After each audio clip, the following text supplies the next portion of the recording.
a possibility of a third overtime round, which will only be 1 minute. There's also some injury time. Winning a round is based on effective striking, effective grappling, and aggression. Rounds are also scored on a 10-point must system. This competition is a qualification opportunity for the Asian Indoor and Martial Arts Games scheduled to be held in November in Thailand. A lot of these fighters are competing for that opportunity. This is the second edition of this competition, of course, and incredible for the growth of the sport in this part of the world. It's all about celebrating mixed martial arts and the talent that we have in this part of the world. There are 100 athletes on show competing from 15 countries and regions across Asia in 19 different modern and traditional weight categories. We did see one case of a draw going to an additional 1 minute decider earlier on today. It was a fascinating spectacle, just having 1 minute to leave it all out there on the table. That was South Korea's Bomi Lee up against Little Frog of Cambodia.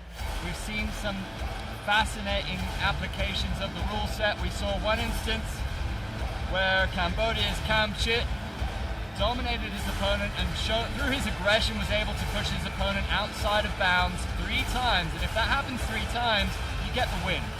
Yeah, we've seen some really cool things here that are very unique for AIMA, different than other martial arts competitions. A reminder to download the VIP Sports app where you can make your picks for the session. It's very accessible and easy to use. It's a way for our fans to get involved. Pick who you think is going to win the fights, and the winner with the most accurate picks will win prize money. Because AIMA is an amateur organization, there are no elbows to the head in these fights, which is also partially because of one of their top missions, which is to have a safe environment for their fighters. Elbows to the body are allowed when you're grounded. Knees, kicks, punches, obviously are perfectly fine to hit to the head. Fighters are allowed to use grappling techniques and striking techniques. We've seen a lot of both today. Fighters are being stood up quite easily, but wrestlers have still been able to secure takedowns and cause some punishment. We've had a few fights finished because of strong grappling, or be decided because of strong grappling. This is a tournament format, so many of these fighters will compete in the morning and go on to either compete this afternoon or compete tomorrow. It's a very much Kumite-like setting. It's some true warrior spirit being showcased, and so many different countries throughout the region celebrate a tradition of martial arts. Going back hundreds of years, we see different styles being showcased and brought together under the MMA banner. We're seeing a mix of great grappling, great striking, and a lot of these techniques have been passed down through generations, and it's beautiful to see. Cambodia has been showing increased interest in MMA. Cambodia has always been a hub for martial arts, but recently MMA has been getting very popular here. We go across now to our man in the middle, Mr. Stefan Taguchi, to introduce us to bout number 15, our first bout of the session.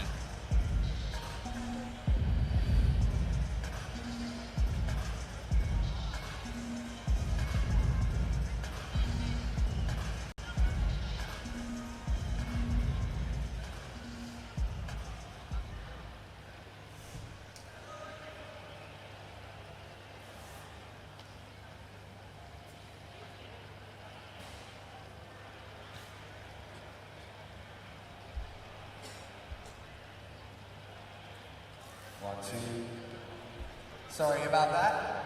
Hello everybody, good afternoon and welcome back for the second session of the Asian Mixed Martial Arts Tournament. We are about to get underway with our first fight, a quarter-final round of mixed martial arts in the modern form at 60 kilos. Introducing out of the blue corner, 24 years of age, fighting out of Hong Kong, China, Look Hen Fu.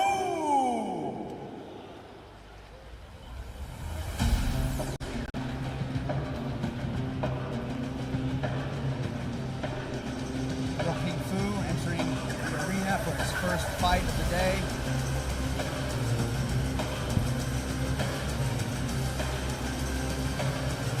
Lock Hin Fu, hailing from Hong Kong, China, has a 1-0 amateur record. He faces a tough test in the shape of Safarov. Safarov looked oh so impressive when we saw him earlier this morning. That being said, Safarov will be fighting for the second time. There will be an element of freshness about Lock Hin Fu. But from what we've seen of Safarov, the man looks like a killer. And introducing his opponent, he won already in the morning session, coming all the way from Tajikistan at 20 years old, out of the red corner, Yokujon Safarov.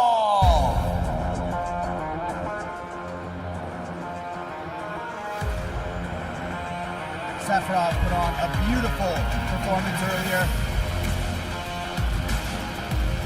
accompanied by his teammate, Haruz, who also put on a beautiful performance earlier. This team that these fighters are coming out of is extremely prepared.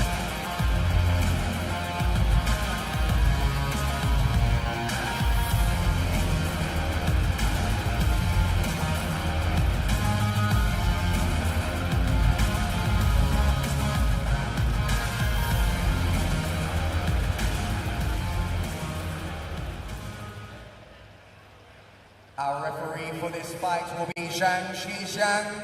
Please begin.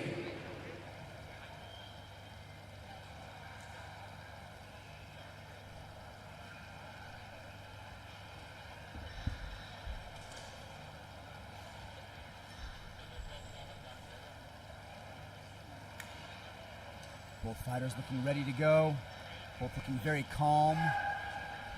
Starting off the second session of this event. Safarov's amateur record now stands at 5-2, having added a knockout victory earlier on. Good sportsmanship from the fighters, touching gloves and immediately lifting their guards. Fu in the blue, Safarov in the red. Immediately some strong boxing by Safarov. Safarov looks very confident, big takedown. Beautiful, textbook MMA. Make him respect your punches and then lower your level and go for the takedown. We spoke about it already. Safarov already one to watch in this tournament. Very well rounded. Both fighters wanting to show off their boxing right now. Safarov going for another takedown and once again securing it. Ending up in the guard of Fu. Fu seems to be a jiu-jitsu practitioner. He's looking to attack from off of his back. Looking for the armbar. Yeah, he didn't quite have the body secured enough to isolate the arm, but it's good to try things, even if there's not a 100% chance of success. Safarov really biting back with some hammer fists, working in the guard of Fu.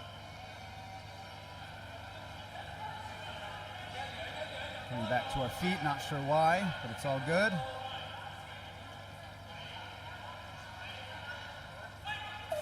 Some probing jabs, nice roundhouse kick for Safarov. 90 seconds left in the opening round. 2 rounds of 3 minutes. Safarov came into this fight ready to go, and I wonder if that is at least partially because of his original fight. Beautiful right hand. Fu, on the other hand, looks like he's still getting warmed up. Solid stiff jab, we like that. Yeah, he must be feeling so confident. I mean, these takedowns have been impressive. Third takedown of the round. Beautiful. Even if you can't do a ton of damage after a takedown, securing a takedown, controlling your opponent, and landing a few shots is huge in the eyes of the judges. Less than a minute to go now in the opening stanza. Safarov, in his all-round game, has arguably been one of the most impressive, both offensively, defensively, striking, grappling. He seems to have the whole kit in his locker. Fu was trying to secure a high guard, but he wasn't able to secure it in time, and the referee stood them back up. High kick attempt. Push kick attempt. And some boxing combos. Beautiful leg kick. That one looked painful. Oh. Some great boxing by these fighters. Beautiful head kick followed by a straight punch. Knocked his head back with that jab, then secures the takedown. Level change into a fourth takedown. It's just textbook. Beautiful execution of technique. Textbook MMA. Beautiful.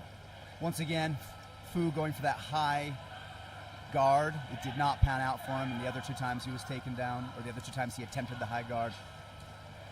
I wonder if they will get stood up again. It was a good hammer fist. Fu is doing a good job at defending against the ground and pound, but unfortunately he's being controlled. Unfortunately for him, I should say.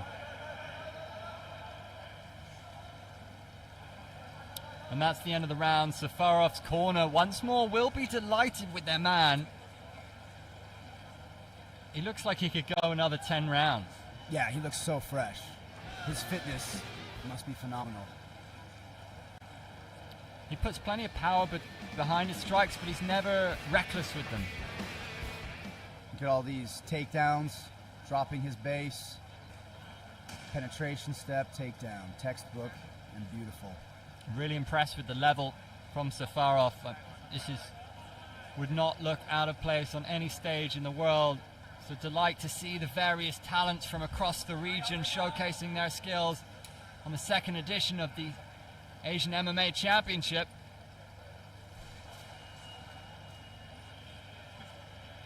And that ice will be feeling glorious on the back of the neck. It's so revitalizing, especially in this hot part of the world near the equator.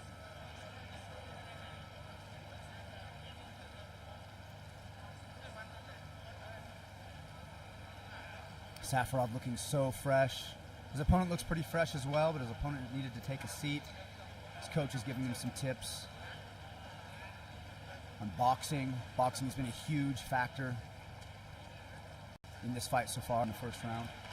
Beginning of round 2, Safarov's 4th round of the day. Fighters showing each other some love and showing each other some respect. Some good feints by Safarov. Fu now respects Safarov's boxing enough that these feints are going to be very effective. Good head movement by Fu. Use of the teep from Safarov. He's got such a range in his weapons. Yeah, such a wide variety of weapons that he's comfortable using. Looks very light on his feet as well. Uses the jab to set Oh, things good up. right Went for the hand. uppercut that time. Beautiful head movement. Ducking right under that hook. Nice leg kick. Some mean leg kicks on him, Safarov. Spinning head kick. Nice jab. Inside leg kick. Another takedown, a monstrous one. Yeah, he has such a good entry. His level change to the penetration step is beautiful. Fu does a great job at securing guard and defending himself while he's on the ground, but as we've mentioned before, good defense will not win you a fight. It is your offense that is going to win you a fight. Looks to me like Fu is trying to set up an arm triangle. He's trying to push that arm on the other side of his head without success, unfortunately for him. Safarov looking fresh, looking ready to go. He really, that was Great a nice boxing. left hook from Fu. Great boxing from both of these gentlemen.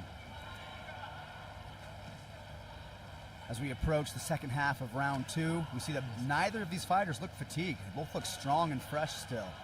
Both of them are keeping their hands high. They're keeping their posture strict. Another entry into a takedown. How many Safarov. takedowns is that for Is Safarov? that 6? 5? That's 5 or 6 That's now. hugely impressive. I mean, that's at least double what we've seen in any other fight, is it?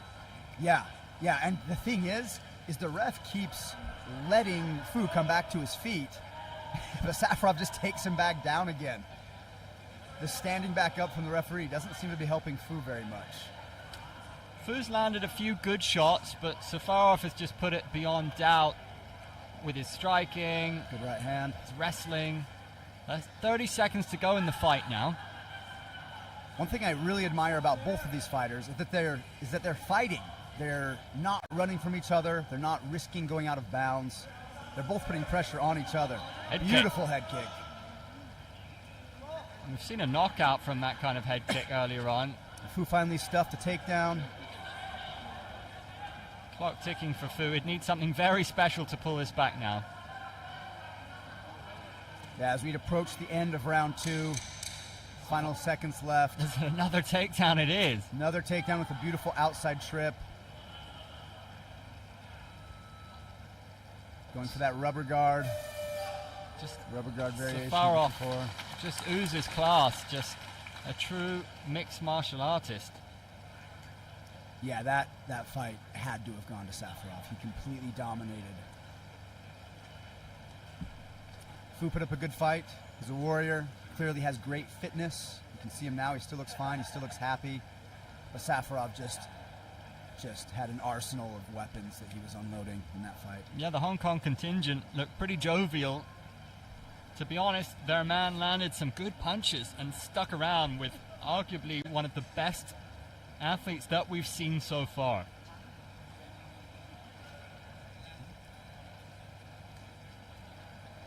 Ladies and gentlemen, announcing your winner out of the red corner, Yakubjon Safarov of Tajikistan. Well-deserved victory.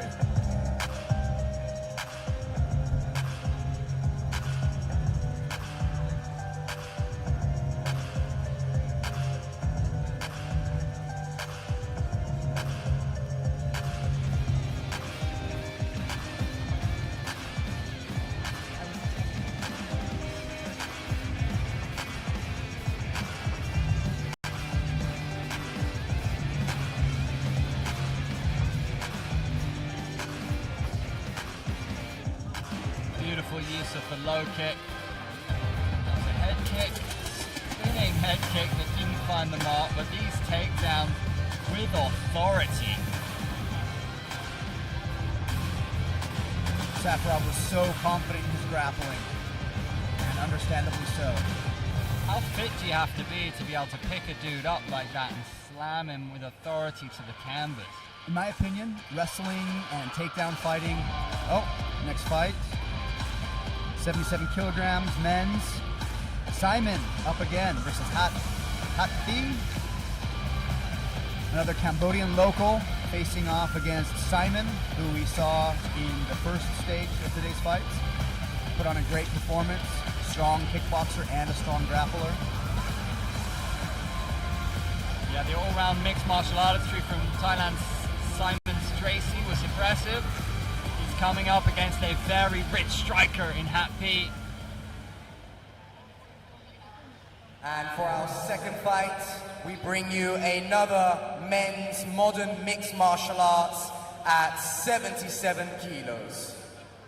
Introducing, out of the blue corner, at 22 years of age, from the Kingdom of Cambodia, Hat Thi!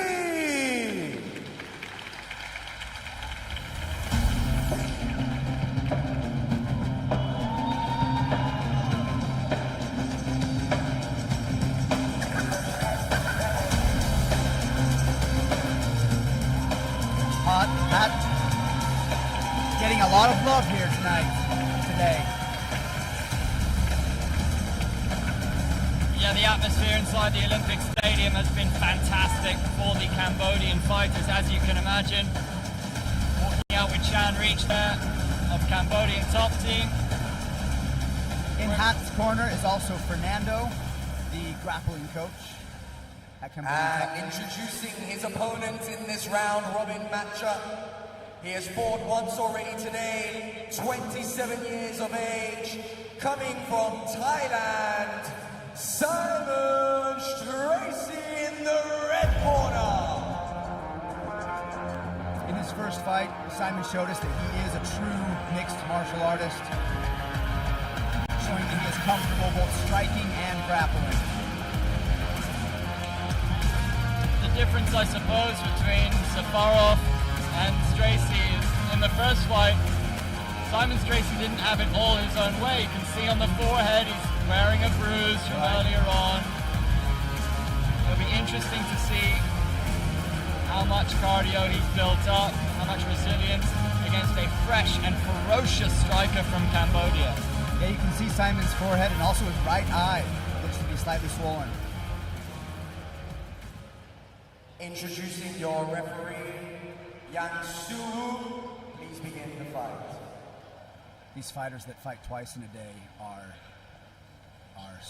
so mentally strong. Yeah, it's epic stuff. Yeah. Doing a couple of jiu-jitsu matches or taekwondo matches in a day is no big deal, but 2 full MMA fights in one day is astounding. So huge props to Simon for stepping out again. Hat is a very strong kickboxer. He's been working on his grappling at Cambodian top team under Fernando.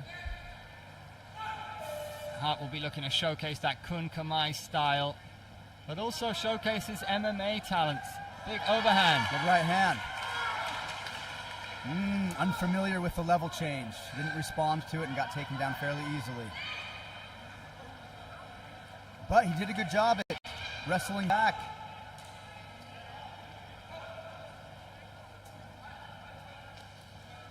Yeah, that's encouraging to see Hart be able to stand up. So that's Stracy who was out of bounds first. Looks like it. As a reminder, fighters can go out of bounds twice, and the third time going to being pushed out of bounds. Another takedown. After 3 times out of bounds, you will lose the fight. Stracy showcased good, well-rounded MMA in his first fight. He's relying almost exclusively on his grappling here. Goes for the rear naked choke.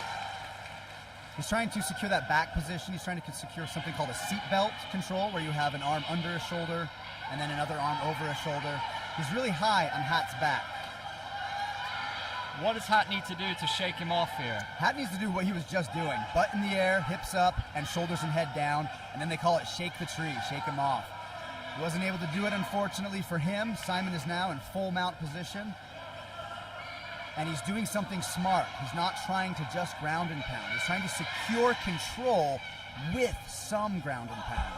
So Hat trying to posture up with his hips. It's a horrible position to be in underneath full mount. Terrifying position to be in a fight. Another grown man, a strong fighter on top of you, raining down punches. In these kinds of situations, I'm sure fighters are grateful that there are no elbows allowed to the face in AMMA. Simon, I'm sure, is trying to grapple this entire round so that his head does not take any more punishment. We saw the bruises on his head when he came out to this fight. Stracy working from half guard, and the referee will stand them up, and this will play into the hands of Hat, who no doubt will just want to strike here. He's very anxious. Ooh, and a nice connection. That's more like it from the Cambodian. Simon is able to secure the clinch and the takedown. Hat has striking, but he knows there's no sense in going blow for blow. With Hat, he may as well take him down because that's where he has the stronger game. Hat's experience is primarily in kickboxing. He's not very accustomed to grappling or MMA. So Simon seems to be dominating him in the grappling. Hat needs another of those big shots. There's the right hand, but once more he's taken down with ease. Simon is timing it too well. He's avoiding the punch and then entering into the clinch. 20 seconds to go in round 1. Ground and pound from Simon Stracy.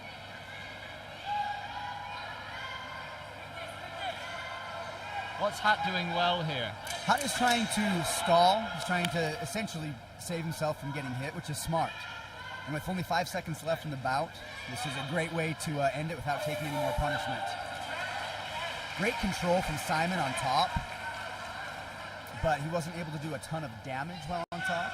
But even if you're not able to do a lot of damage, you can still exhaust your opponent just by sitting on them, making them carry your weight. And in the replay, that right hand came off the shoulder there, and we saw this time and again. Simon Stracy throwing Hat to the canvas with ease. securing the clinch, and they're taking him down.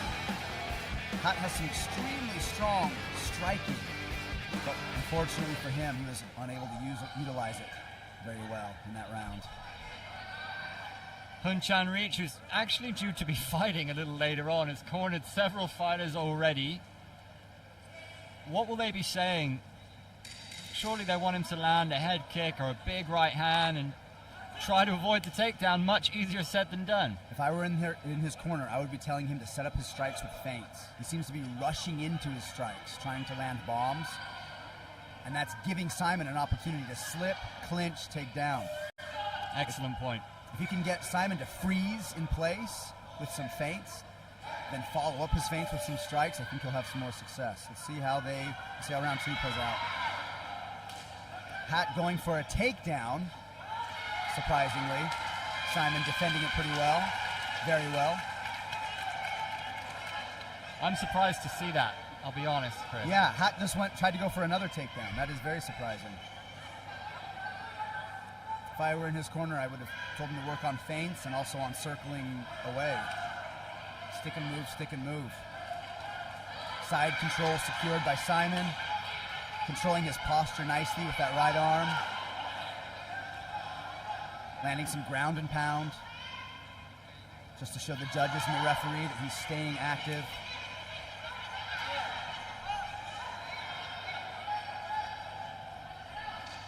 We haven't seen many elbows today. You're allowed to elbow to the body. Certainly softens up your opponent. Gets the uppercut as they find their feet. And another takedown for Simon Stracy. It looked like Simon let him up and then just took him straight back down, which is awesome. Use your wrestling, man. That's great.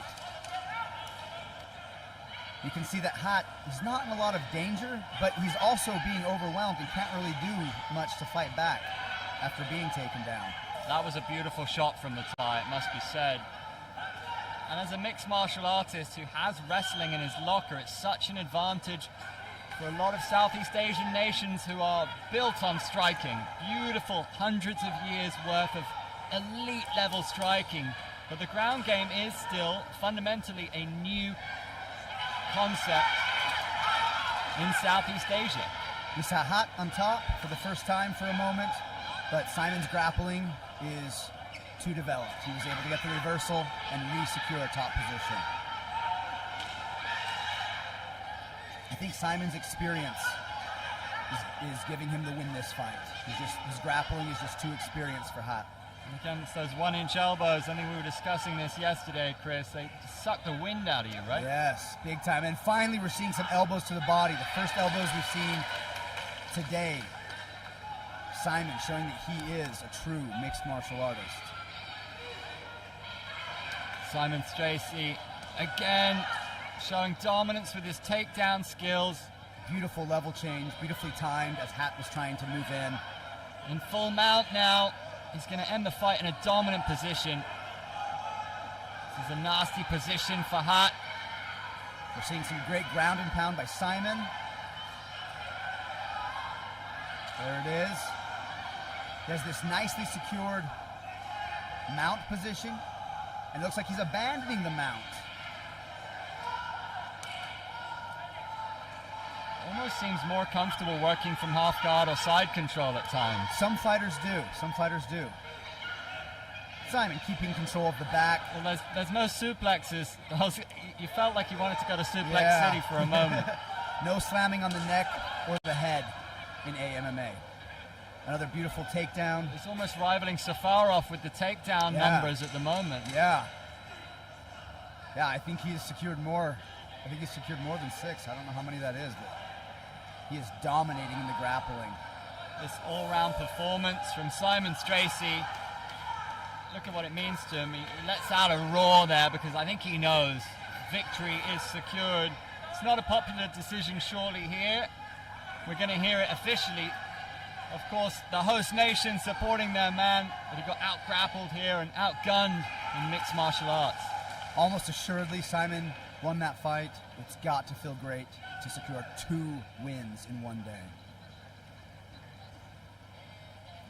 Hat looking like he knows he didn't perform his best. Hat is such a warrior. He always fights hard. He was just overwhelmed in the grappling. I'm sure he's disappointed that he wasn't able to showcase his skills as much as he would have wanted to. We are going to see examples of that. We're going to see examples of nations who were built on elite level striking but are still learning the ground. And in MMA, you need to have a well-rounded game in all Your areas. winner out of the red corner, Simon Tracy of Thailand. Simon with a well-deserved victory.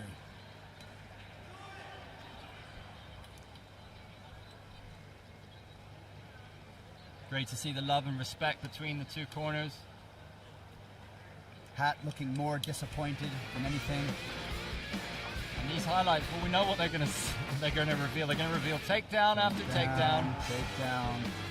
Hat had good defense. Well, as I say that, he's getting punched in the face. But overall, his face looks fine. Those elbows, though, to the body. He's going to feel those tomorrow, man. A hard elbow to the ribs. You will feel that tomorrow. Nice knee, but again, into a takedown. Simon Tracy, another one to watch. You have to say, 2 solid victories for the Thai. I'm excited to see how he does tomorrow. Quite a day's work for the 27-year-old. Remember, he has a 2-0 pro MMA record. As we move on, and we'll see Kamchit back in action against Mark Rahasya of Indonesia. These two nations know each other well, of course, play each other in the SEA Games, in the AFF Cup in football. Have met many times over the years across various sports. Today, it's MMA on the menu, modern MMA to be specific. Kamchit, the son of the great Air Putong, one of the greatest Kunkamai fighters in the history of the Kingdom of Cambodia. He put on a super showing in his first outing earlier today. Can't wait to see what he does in his second fight. And for our third bout of the afternoon, we bring you another modern mixed martial arts in the men's category, 71 kilos, a round robin contest. And introducing out of the blue corner at 27 years of age, 71 kilos, representing Indonesia, Mark Rahasya.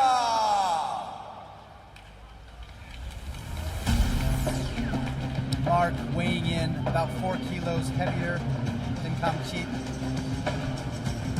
Also coming in fresh, his first fight of the day.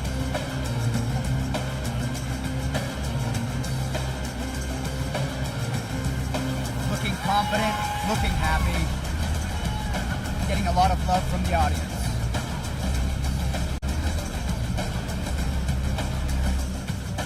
Mark Rahasya, 22 years old, a veteran of One Pride, has a 1-2 record in pro MMA, fighting out of Bali. And his opponent, after an impressive session 1 showing, hailing from the Kingdom of Cambodia, 26 years of age, 67 kilos, in the red corner, Kamchit.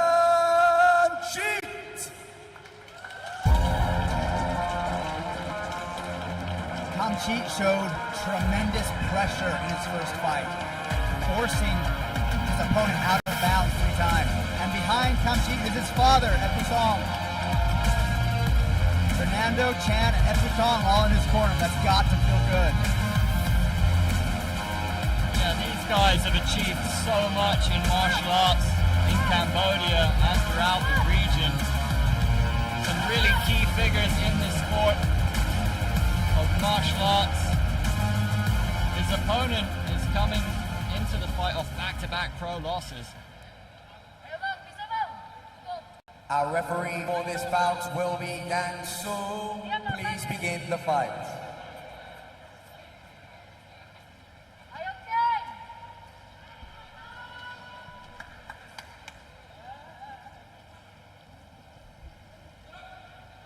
Mark looking anxious to get going. Kamchit will be one of the big hopes in this competition for Cambodia. The fans are on their feet in many portions of the stadium here. Both of these fighters got a lot of love coming out. Kamchit in the red, Mark Rahasya in the blue. Indonesia versus Cambodia. Big overhand right. Kamchit, the Cambodian, cracking early on. Uppercut. Fierce boxing right from the get-go. He's electric to watch. Mark switching back and forth between southpaw and orthodox. Interesting decision so early on.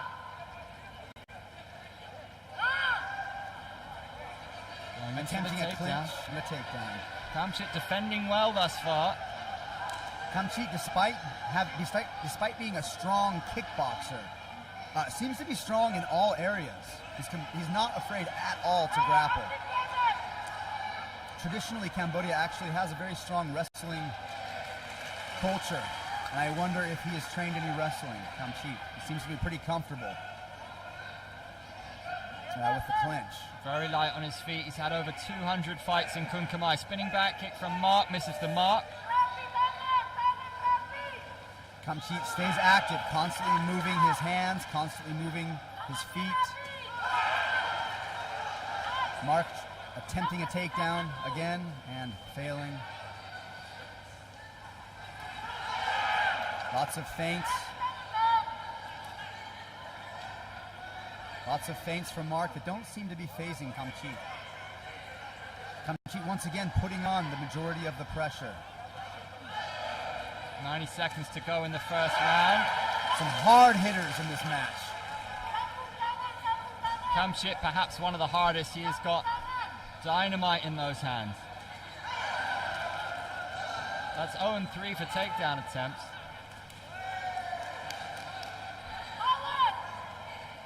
Seeking with the low kicks is Mark Rahasya. You get the impression Kamchit is about to really let fly with those hands. Kamchit does a great job at staying composed and then letting loose all of a sudden.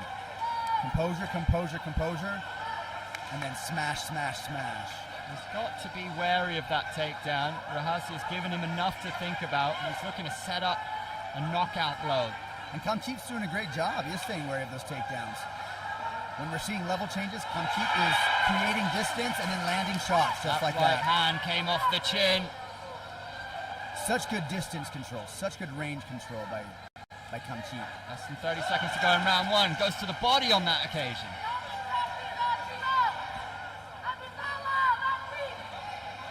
Kamchit is so elusive. It's hard for Mark to pin down. Mark's having trouble landing shots on Kamchit. Kamchit is constantly moving. It's hard to tell where he's going next, what he's going to attack. Seconds left in the first round. 10. There'll be another big right hand from the Cambodian. Spinning back kick from Mark Rahasya, who then gets on his bike. I think he landed that back kick. Didn't look like it phased Kamchit though. Kamchit looks perfectly fine. I'd have to give that first round to Kamchit, although Mark put on a good performance. He put up a good fight. There was a maturity about Kamchit's performance that really impressed me, because as an MMA nation, Cambodia is still in its infancy. It's still growing. This is only the second edition of AMMA ever. We see the highlights, that uppercut from Kamchit. Kamchit is doing a great job at utilizing his striking while avoiding the grappling. This is exactly how a kickboxer should fight in MMA. The back kick missed. I like that he's attempting it though, that's fun. Now it's about slowing down the heart rate, keeping calm, listening to simple instructions. It's so important that the cornermen translate what they need to say in a clear and concise fashion. You do not want to overwhelm your fighter with information. Kamchit is doing everything right in Mark's corner. I hope they're going to talk to him about setting up his takedowns. He went for 3 takedowns in that first round. All 3 were stuffed fairly easily by Kamchit. I hope he tries to set up his takedowns with some boxing this round. He's throwing a lot of those feints. Attempted head kick. Kamchit is just too experienced in the kickboxing. He ducked right under it. Good entry. Hassia went for the single leg. The takedown defense game on Kamchi is strong. Kamchi has a good sprawl. It's holding fast. He has a good sprawl. Control the body, push your hips down, kick your legs back. This sprawling technique that Kamchi is doing can exhaust your opponent as well. I bet that takedown attempt exhausted Mark. Look at the body language for the Indonesian. Yeah, you can tell he's tired. Now here's where the openings might appear for the Cambodian. There's the right hand. That was good head movement though. Good head movement on Mark's end. The patient precision from Kamchi has been impressive. The left hook, the kick to the body. Both fighters have phenomenal fitness, but Kamchi's technique is just too good for Mark in the kickboxing anyway. Less than 2 minutes to go in the fight. Kamchi can afford to let loose a little bit now. Did that glance off the chin? I wasn't sure, I couldn't tell. Mark looks fine though. Oh, a slip! And Mark decides to try to capitalize. That could be costly now. Front head and arm control, wasn't able to do anything with it. Let's see if he can do anything with his guard position. He has 90 seconds left. Really intrigued to see what Kamchi does from this position. Does he just stand up? Yes, I think he wants to be standing toe-to-toe. Yes, he's doing everything right. He's not playing the pressure game. This would be against the script if he were to pull off It an would be unlikely amazing. submission. If he secured a choke, that would be amazing. He's got a minute. I hope he attempts it. He could surprise us. A minute. Will he go for the rear naked choke? He could if he wanted to stand up from this position, right? Yeah, I think either of them could stand up. As long as he can let his hands fly, he looks like he's happy with that. Mark seems stuck on bottom completely now, and he's gone back to trying to secure the single leg and now a double leg.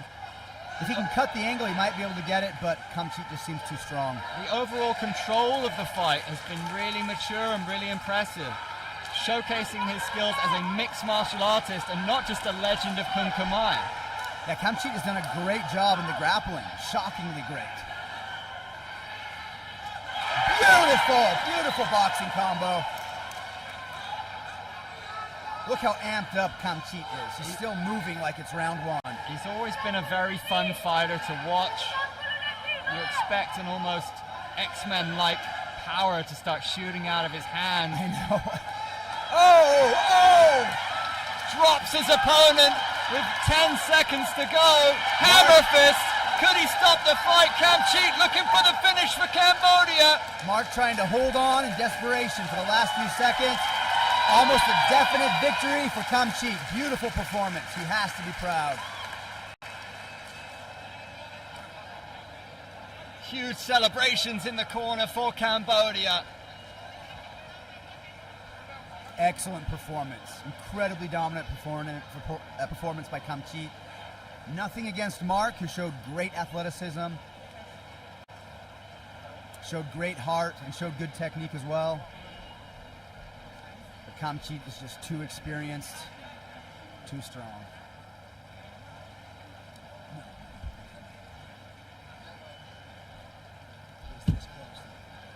Very close to getting the finish there. If that fight had been 15 more seconds, you can almost guarantee that Kamchi would have gotten the TKO.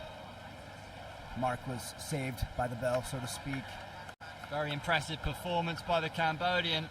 We're going to hear the official result now. Presenting your winner from the Kingdom of Cambodia,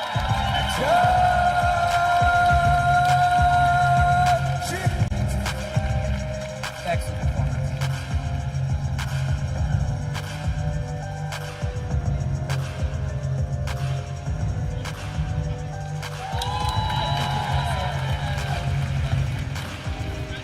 There's the replay of the takedown attempt and the stuff.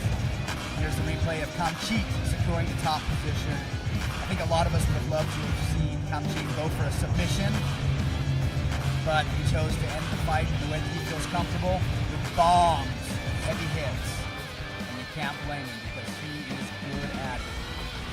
What was beautiful about this was the ending of the fight. That was pure MMA.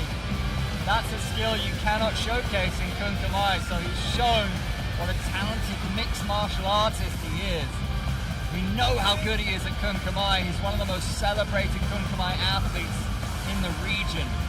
We move on to our next bout now. Sirigar, we saw get the result earlier. He's up against Nurbulut Zolkuev, the 25-year-old up against the 27-year-old. Sirigar did have to work for his victory earlier on. We'll see how much he has left in the tank. A big test lies ahead against the man from Kyrgyzstan. Blue corner, enjoying a slight height advantage. Our next fight will be quarterfinals modern mixed martial arts in the men's category at 65 kilos. Introducing out of the blue corner at 25 years of age, all the way from Kyrgyzstan, Nurbulut Zolkuev.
Of course, is another opportunity to remind you all that this is the second ever Asian Mixed Martial Arts Tournament and the first here in the great kingdom of Cambodia. Let's hear some noise.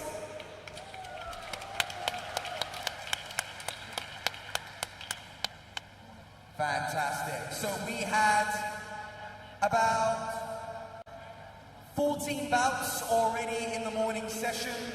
We are bringing you another 16 bouts for this afternoon. We hope that you'll be enjoying it. A shout out to our sponsors of Naga World, Be Active, Crud, as well as other sponsors that have made this all available and able to happen today. A shout out to the NOCC and also to the Cambodian Mixed Martial Arts Federation. A reminder that this tournament also serves as a qualification entry route to the Asian Indoor and Martial Arts Games taking place in Thailand later this year. We've had some amazing fights. We can assure you that some more will be on the way. So do please brace yourselves.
And without further ado, we bring you once more your quarterfinal matchup in the men's modern mixed martial arts at the 65 kg category.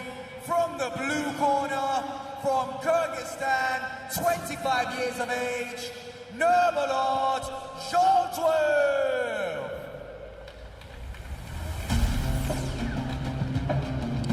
Nurmulod Zholtwev has a record of 8-2 in pro MMA. He was a champion in WEF Global. He was a champion in Octagon in Kazakhstan as well. He has what's called a Master of Sport in his native Kyrgyzstan. Multiple-time champion in Kyrgyzstan. Trains out of Tiger Muay Thai, I believe, or at least has. 27 years of age. Another one to watch. I feel like the Kyrgyzstan fighters have done a tremendous job of representing their nation today. They've looked very dangerous. Introducing his opponent, fighting out of Indonesia at 27 years of age, 65 kilos, in the red corner, Siriga!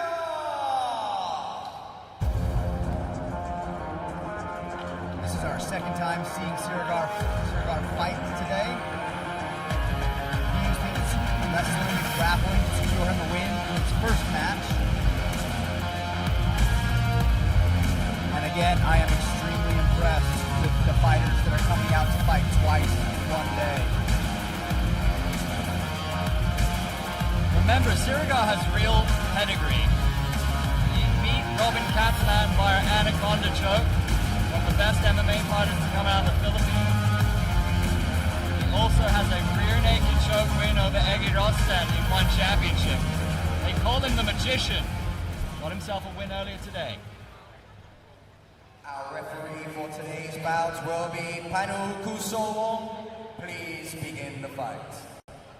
The Magician will have to dig deep into his box of tricks in this particular bout, because I'll tell you what, his opponent Nurmulod has pedigree.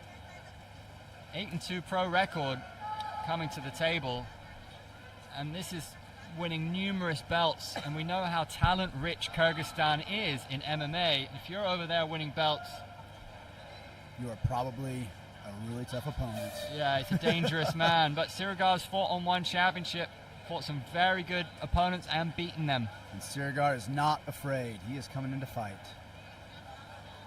He's coming in with caution, which is smart. Ooh, spinning back kick right off the get-go. Shows confidence. Nice counter. 1-2. Blue corner showing some great boxing and kickboxing. Nice level change. Sirigar once again showing us how good of a wrestler he is. Yeah, that was a really important weapon in his previous fight. It was essentially the deciding factor in his first fight. His grappling. Overcame Murtarasan, got the decision. Oh, he has that front head and arm control. Let's see if he can try to replicate his anaconda choke. Oh, he's going for it. He's taken a bit of damage under the eye. That's from his previous fight, I believe. Or is that from this fight? I think it's from his previous fight. I think he walked in with it. Less than 2 minutes to go in round one. Maybe now. not. Well, he took some clean shots. Yeah, it might be from just now. He was attempting what's called a Darce choke a moment ago when he had that front head and arm position. But blue corner, too fresh, too strong. His defense was too good. Shot to the body. Blue corner putting on the pressure. Nurmulod using the feints and going for the single leg as Sirigar. Yeah, that was quite a long-range takedown, but he was able to grab the ankle, now work up to the knees, and now he's attempting to work up to the hips. Excellent defense by blue corner, not allowing him to move up to the hips. Knee to the Nice body knee. from Sirigar. I love that even in the midst of a grappling exchange, these MMA fighters still find opportunities to land strikes. Some really scary ground and pound hammer fists. Those look so strong. Those look so strong. Sirigar, is he going for an ankle lock? No straight knee bars are allowed. There's a straight knee bar opportunity here for Surigar, but no straight knee bars are allowed in this competition. Sometimes what we see in MMA is someone goes hunting for a submission and they have to eat shots for it. But has he got something here? He has. Oh, he's going for a toe hold. He's trying to attack the foot, which is legal. There is a great opportunity for a straight knee bar here. Sadly for Surigar, it is against the rules. Gave up on it. He abandoned the toe hold. Close to stepping out of bounds now. And for the last half minute of round one, he will go back to the feet. Really engaging so far. Both fighters showing a lot of heart and a lot of athleticism. Nurbulat using those feints. Uppercut. Nurbulat with the body shot. Surigar with the leg snatch. Running the pike into a takedown. Went very low for it, secured it. Yeah, he has some great level changing. Knee on belly. Up to this point, I'm not sure how you would score the round, but Surigar did a great thing in ending the round in top control. That is big in the eyes of the judges. If the judges are unsure how to score a round, oftentimes showing that you finished the round in the dominant position can secure you the win.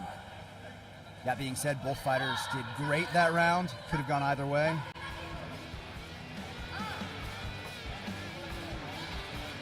Nice run the pike, single leg right there. Good level change to the ankle, to the knee. This exchange could have been important because some ground and pound, and then Surigar didn't do enough with the situation.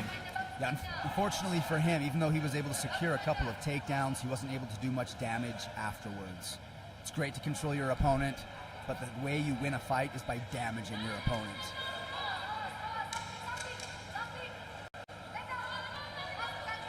I'm kind of leaning towards blue corner, having won that round, though it could have gone either way.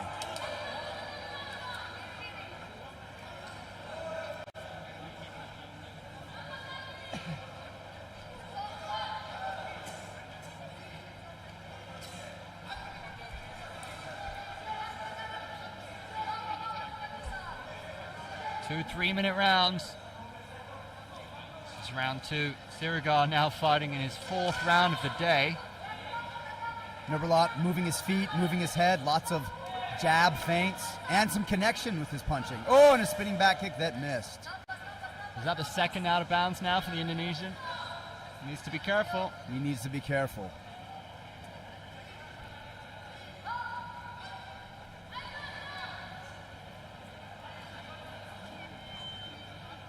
Loves the spinning back kick, does Nurbulat.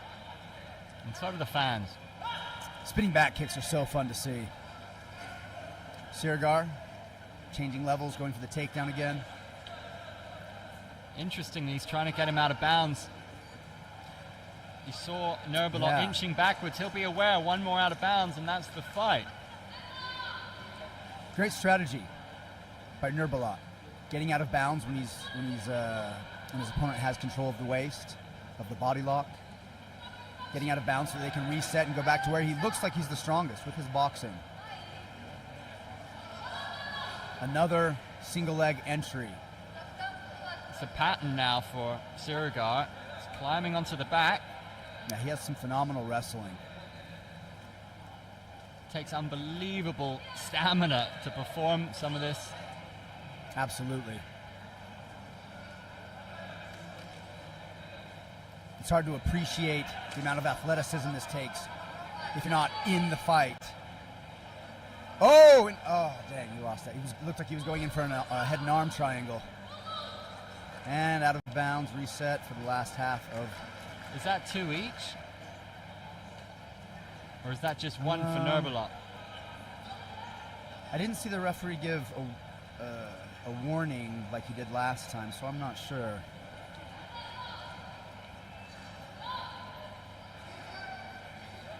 With a minute and 14 seconds left in the last round. Freshness could really be a factor now for Nurbulat. This is his first fight of the day. Oh, we see another spinning back kick from here. Oh, goes for a monster right hand. It's wide of the mark. Surigar keeping himself safe, keeping that distance, level changing again. This time blue corner was ready for it. breaking the clinch with a strike, that's always smart. Sirigar likes to circle on the outside. Now we see blue corner going for a takedown. Yeah, which pushed him out of bounds. Let's see if the referee gives a warning. Nope, I guess because he didn't run out of bounds, it doesn't count the same way.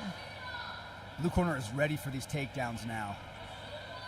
He looks determined to not get taken down again. Oh, he was waiting for the takedown and threw that front kick. Good setup. That was a much better setup that time by Sirigar. Yeah, Nurbulat in that instance goes out of bounds. But Sirigar using the strikes, doesn't matter if they land, just enough for his opponent to think about while he sets up the takedown. Last 20 seconds of the round. Asking huge questions of that conditioning now. Single leg from Nurbulat. Good defense from Sirigar. Didn't pay off for him. Looks like the ref is just going to let them go since the round is almost over. Oh, nope, they're back up. There's only a few seconds left.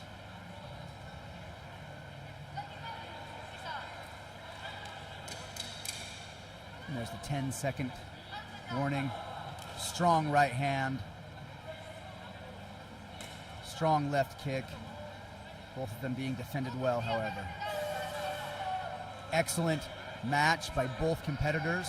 I would not be surprised if this match went to a third round.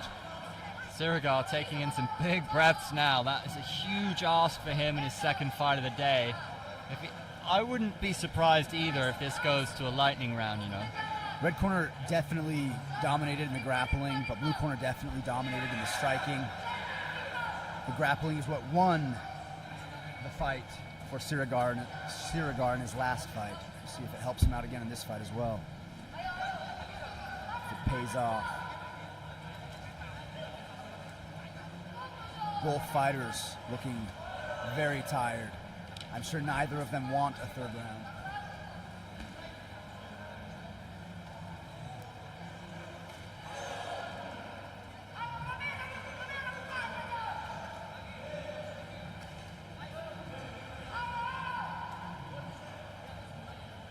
Ladies and gentlemen, pronouncing your winner from the blue corner, Nurbulat Zholtoev.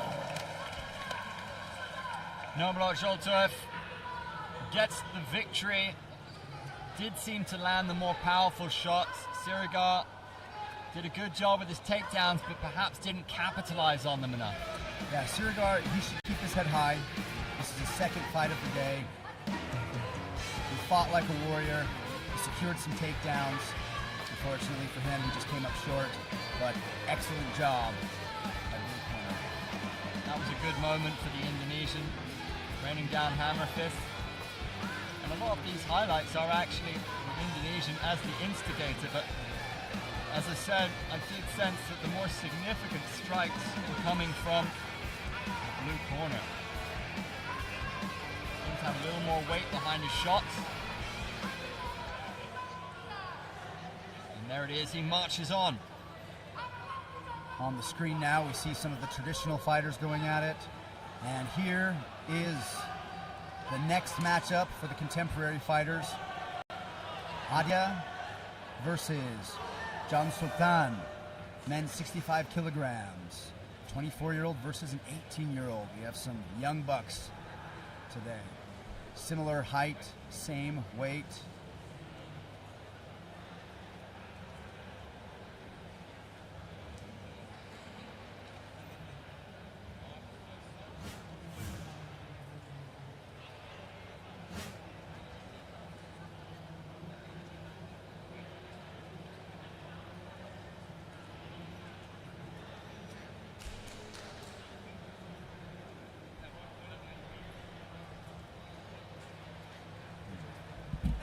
Cambodia is looking to host more MMA events in the future.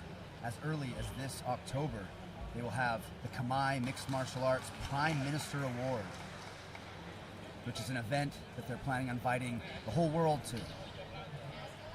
All fighters from all nations to come attend. During the last SEA Games, Cambodia paid for all of the athletes, even from other countries, for their flights, for their hotel rooms, and their food. Cambodia is really pouring a lot of resources and giving a lot of attention to their arts, including their martial arts programs. Yeah, what an incredible gesture. They call it the Free Games. To be able to host, I think it's a huge amount of money, over 200 million US dollars. They also have a long-term plan in 2028. They're planning on hosting, Cambodia is, the ASEAN University Games. And in 2029, the Asian Youth Games, both of which will include martial arts. Ladies and gentlemen, we present to you another men's modern martial arts, mixed martial arts, in a quarter-final matchup from the blue corner. At a mere 18 years of age, weighing in at 65 kilos, from Kazakhstan, Jan Sultan Akilbekuli.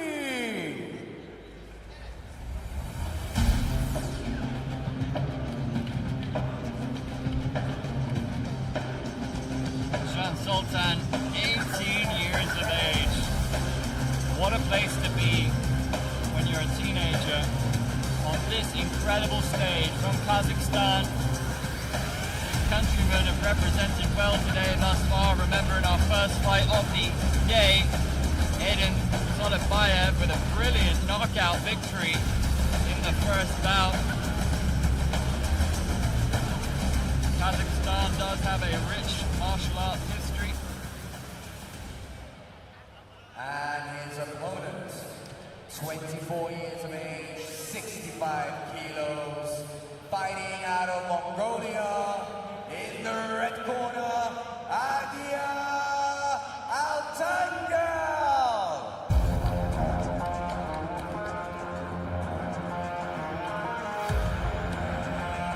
Adia's countryman, Mongun Shogalai, got the win in bout 6 earlier on. He will now be looking to follow suit, the 24-year-old.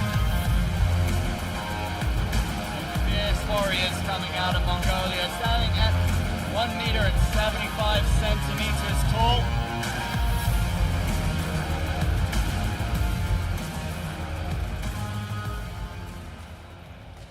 Our referee for this bout will be Lei Han Seng. Please begin.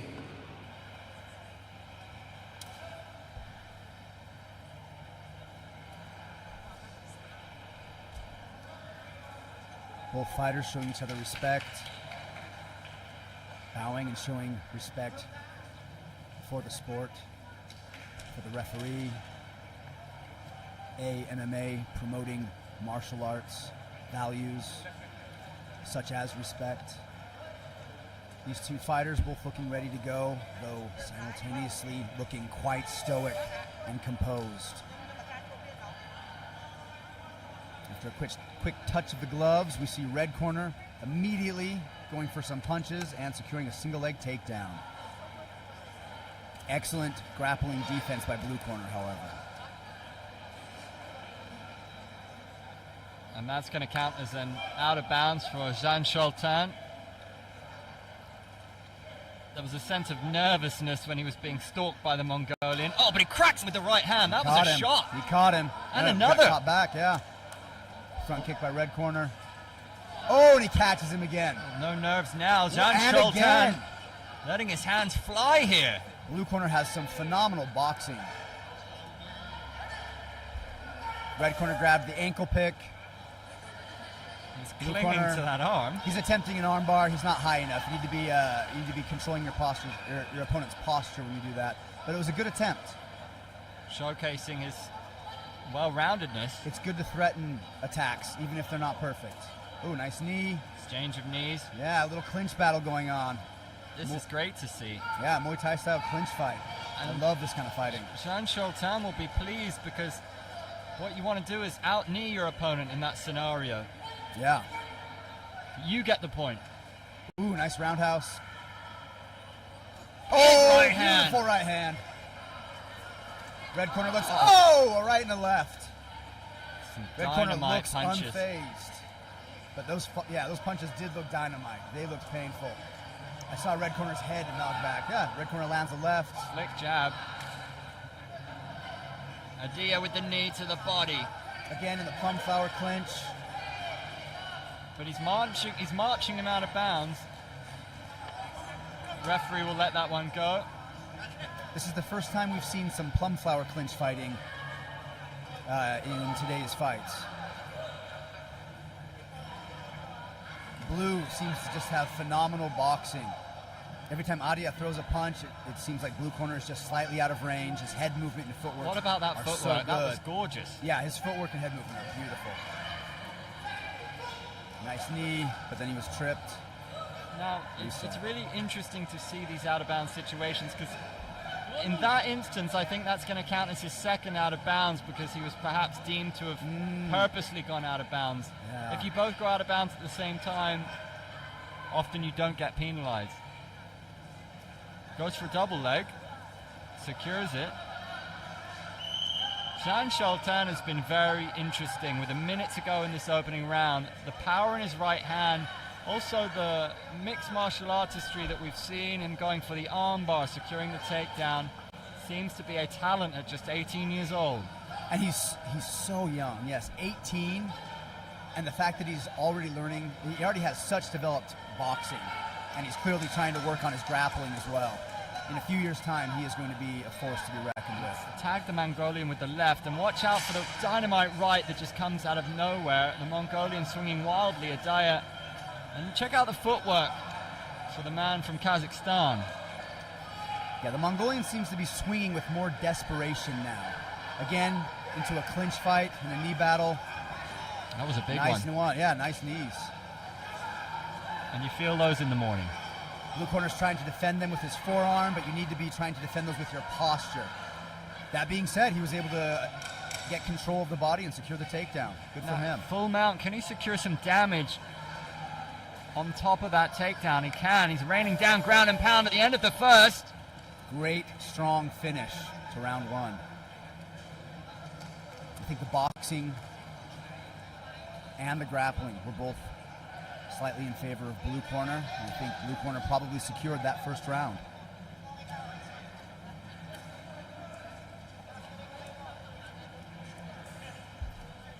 Red corner with that ankle pick near the beginning, but he was immediately reversed. Here's the armbar attempt. It makes for some great pictures. Absolutely. Beautiful knee. We saw some great knees in that round. Ooh, nice left hook. You can condition your abdominals, but when you take these in the rib cage, you get very sore. You can only condition your rib cage so much. Imagine if you had the most conditioned rib cage in the world, but somebody still swung a baseball bat at your ribs. It doesn't matter how conditioned they are. It doesn't matter how strong your core is. It's going to hurt you. Knees are the same way. A good, solid roundhouse kick with the shin to the ribs is the same way.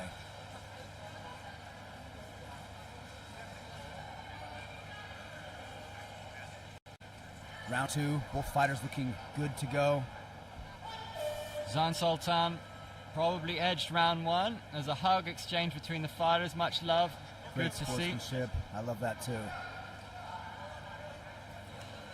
Beautiful level change. That was smooth. Very, very silky smooth. Adia trying to defend the takedown with that inside hook with his right leg. He's trying to push his hips away to regain control of his own body. Blue corner doing a pretty good job at controlling the hips up until he wasn't. Good front kick. Nice, going to the body, switching it up, trying to set up that power right. Blue corner trying to utilize his boxing again. Good takedown defense from Jean Chaltin. There's the knee from Adia. Two knees. Needs to reply. Jean Chaltin. He's defending the knees pretty well, but he's not fighting back. In the plum flower position anyway. Every other position he seems to be doing very well. Beautiful head movement. Yeah, that was slick. That was very smooth. Ooh, both looked like both connected. Oh, nice left. Beautiful 1-2. Oh, and again that with the right. San Sultan letting his hands go. They're going for it now, which spinning kick. Back kick. And you can see he's enjoying himself. Nice level change into that single leg snatch. Lost it, going back into that upper body clinch fighting that they've been doing all fight. Unfortunately, he is not defending the knees intelligently.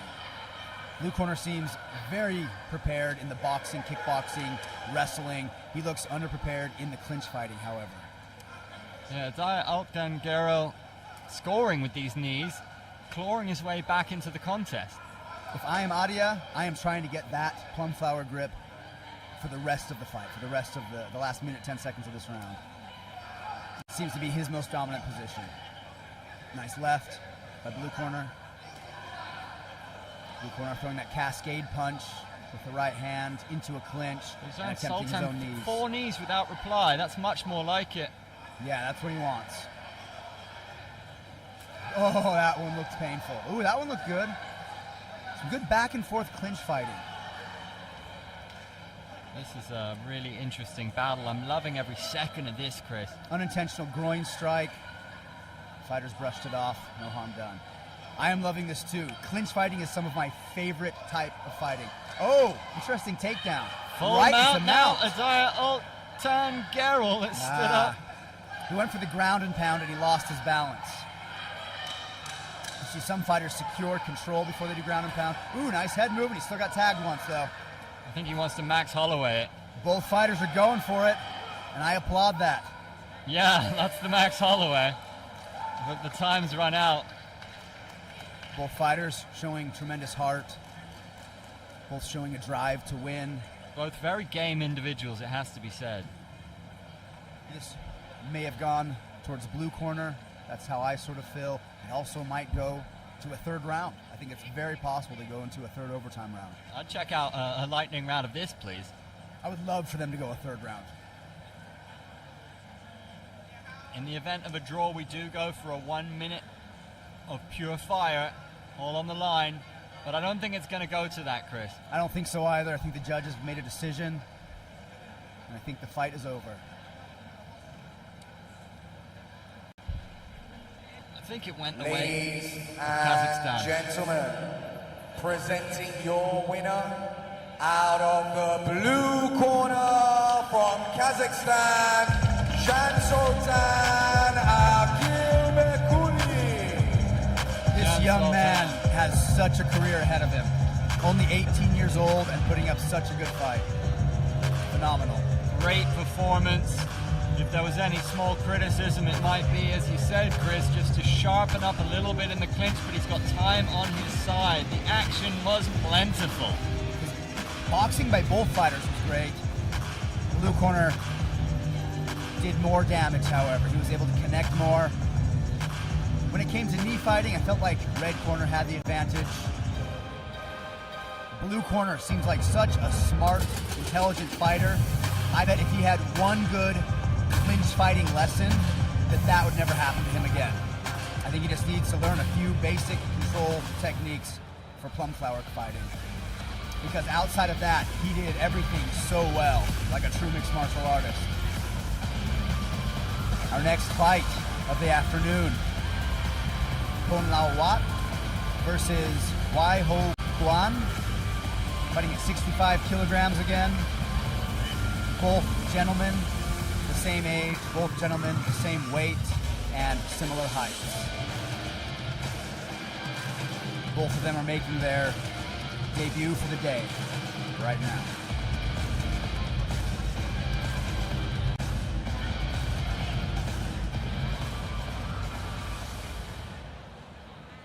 We have another men's mixed martial arts in the modern style quarterfinal matchup. 65 kilos. Coming out of the blue corner at 25 years of age, fighting out of Macau, China, Wei Hu Quan.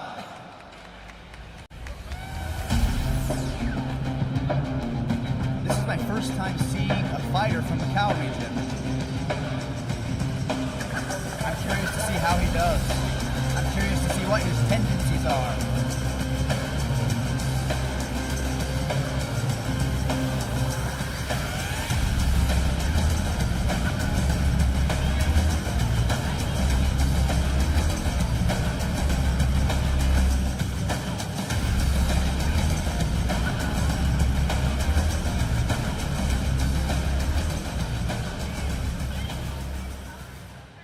And his opponent, 25 years of age, 65 kilos, from Thailand, fighting out of the red corner, Ponlawat Teucos.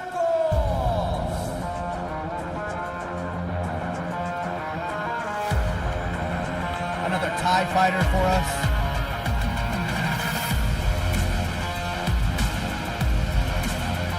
Looking forward to seeing a strong display of Muay Thai techniques from Ponlawat.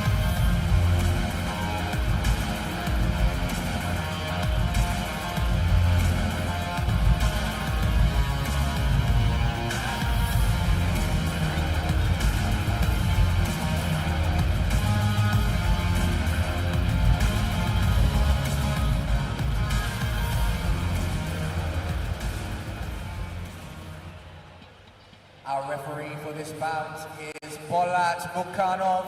Please begin. Ponlawat will be looking to emulate his countryman Simon Stracy, who really set the tone with some brilliant grappling work. We do associate Thailand, of course, with elite levels of Muay Thai, the home of Muay Thai. Expecting a striking battle here. But fortune tends to favor those who mix it up on this stage.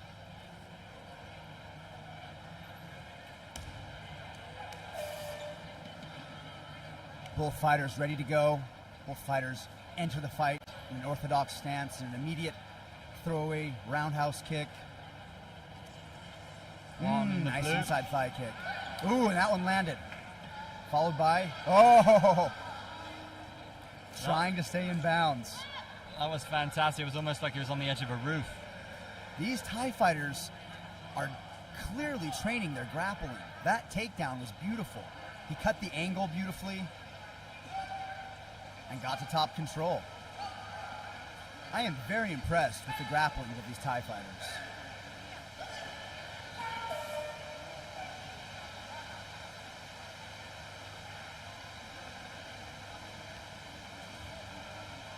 Ponlawat showing some good fakes. Ooh, nice setting up left. the right hand. Now the takedown attempt, is it?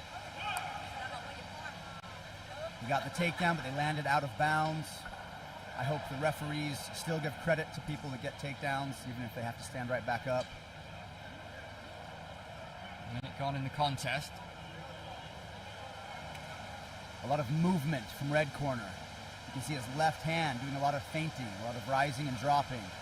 Followed by kicks. He's throwing a lot of those right leg kicks. Lots of level changing. Level changing is a great way to force your opponent to freeze in place. Nice leg kick. You can see the blue corner stays mobile. Nice. Beautiful overhand into the double leg. Textbook MMA from the Thai fighter.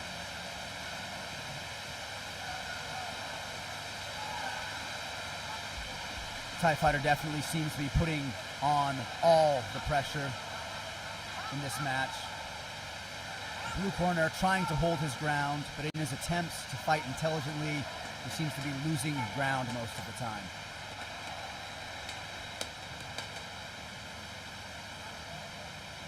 Throwaway left roundhouse kick from blue corner.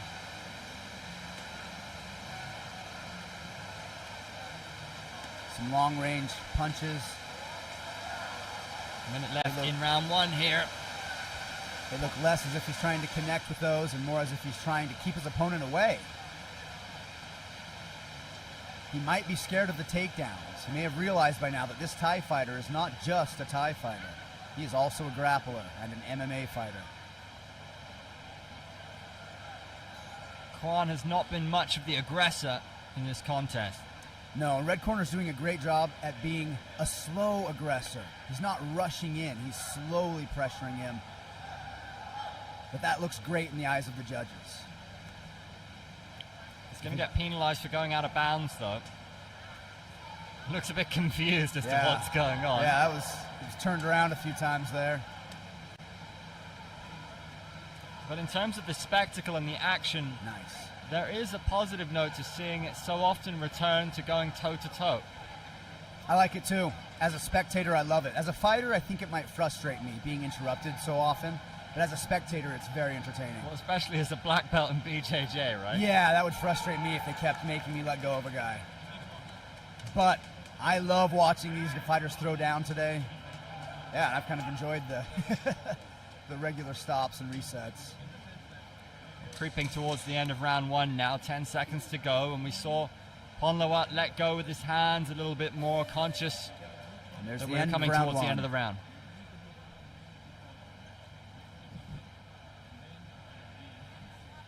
Red corner definitely showing an advantage in the first round, securing takedowns and landing more strikes.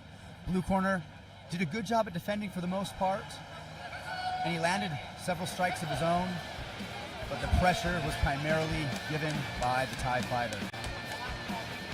Nice overhand right there into a clinch. And an overhand right that ended in a successful takedown.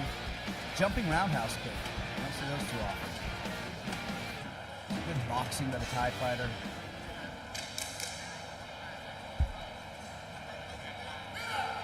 I have to wonder what suggestions Blue corner's coach is giving him. I wonder if we're going to see a little bit more aggression from Blue corner this round.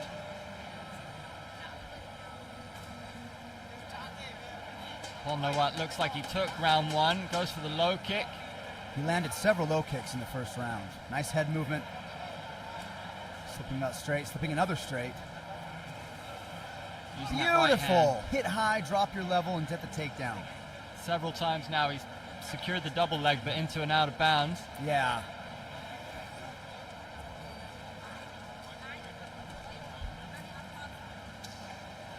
It must still be helping him. One, in the eyes of the judges, and two, in the mind of him and his opponent. If you can take down an opponent, even if you're stood right back up, it gives you a huge boost in confidence that I can control this guy. And if you're taken down by an opponent, even if you're stood right back up, it gives you a huge drop in confidence that this guy can control me. So I hope he keeps going for the takedowns. Nice right into another takedown. Again, out of bounds. This is one of those fights where we would like to see a cage so that they could continue fighting. But this is really the first fight that we've seen this problem of takedown out of bounds over and over again. Yeah, agreed. Primarily, I think the setup has lent itself to a good spectacle, an entertaining one. Yeah, agreed. But on this occasion, yeah, Ponlawat has taken his opponent out of bounds, what, 4 or 5 times? Yeah, and Blue corner is looking hesitant. He's looking tentative. He's running a lot. He knows that if he gets too close, he's going to get taken down. If I'm being honest, we're seeing a fighter who is trying not to lose a fight, not trying to win the fight, but inherently, because of that, he is losing this fight. That is how it looks, yeah. Trying to survive is different than trying to win. Scores with the leg kick, though, on that occasion. But he's on the back foot. And we saw him back himself out of bounds a moment ago and get penalized for it. It's more like it, trying the head kick. He needs to try more. He needs to throw shots again. He might get another out of bounds here. He's really trying to not fall out of bounds. That's the third time we've seen him on the edge, And that's all she try to wrote. catch himself. That's done. I think he just won by out of bounds. I think Red corner I'm sorry, just won. Chris. That's an underwhelming display. I don't want to be too critical because these guys are absolute warriors. Due to an out-of-bounds decision from the red corner, Ponlawat Traeukos. Of course, nothing against either fighter, but it was a bit of a lackluster display. I'm a little disappointed in the blue corner. He spent the entire fight essentially running, and he landed a few good shots, but in the end, he didn't do anything that would make you think he's a contender in this fight. Ponlawat will be pleased with his performance, certainly did enough to get the job done. Anybody who steps onto this mat is an absolute warrior, lest we forget. But on this occasion, it is the hand raised aloft for the man from Thailand who marches on in this competition. As we move along, Li Chang from Chinese Taipei. Chan Somat, the veteran, a powerful puncher from Cambodia. I've seen this guy compete in Kunkamai many times. He is a vicious veteran. He's got a solid chin on him and he hits so hard. I'm expecting fireworks, Chris.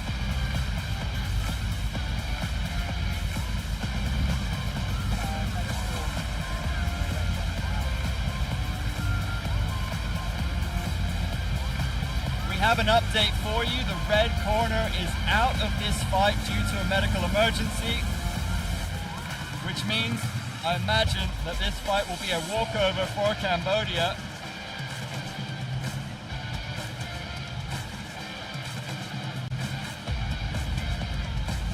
They're going to allow the uninjured fighter to come out.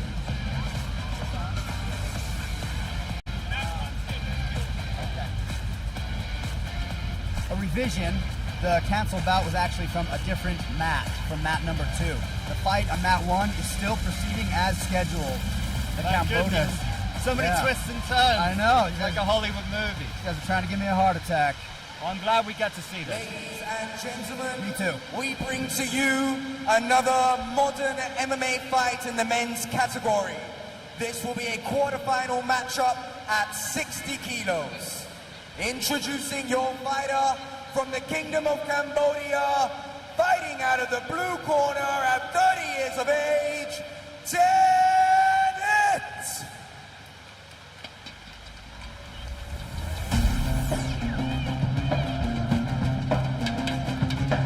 One of Cambodia's top martial arts stars, competing in Kun Khmer and MMA.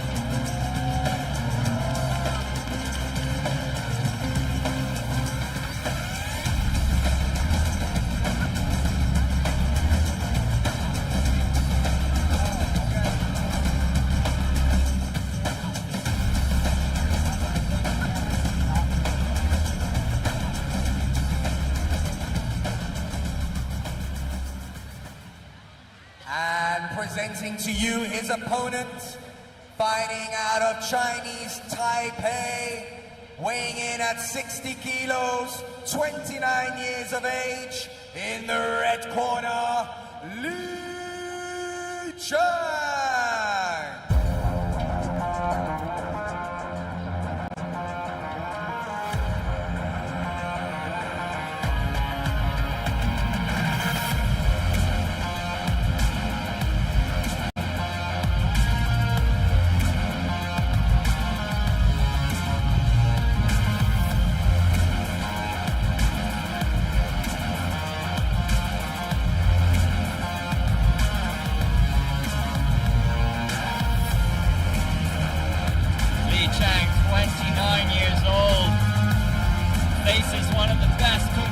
Fighters in the region. Introducing our referee for this fight, Hadi Muhammad Ali. Please begin.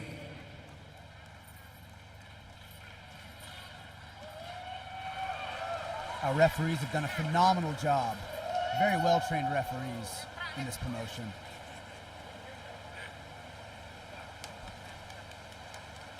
Yeah, I mean, so, if there's any confusion, Chan Somat, I've always known him as Chan Somat. I feel like he fights under the name Chan Somat, but he's down here as Chien Iet. I'm going to call him Chan, because that's how he is on Tapology. That's how I've always known him. I don't know what's correct. Yeah, I don't fully understand how names work in some countries. His record in Pro MMA is 2-6. He's much more of a Kun Khmer artist than he is an MMA fighter, but he's got experience. I mean, 8 Pro MMA fights. That's very experienced. And what that says to me is that he is a fighter that's not afraid of a challenge. Ooh, nice leg kick by red corner. Ooh, good right straight.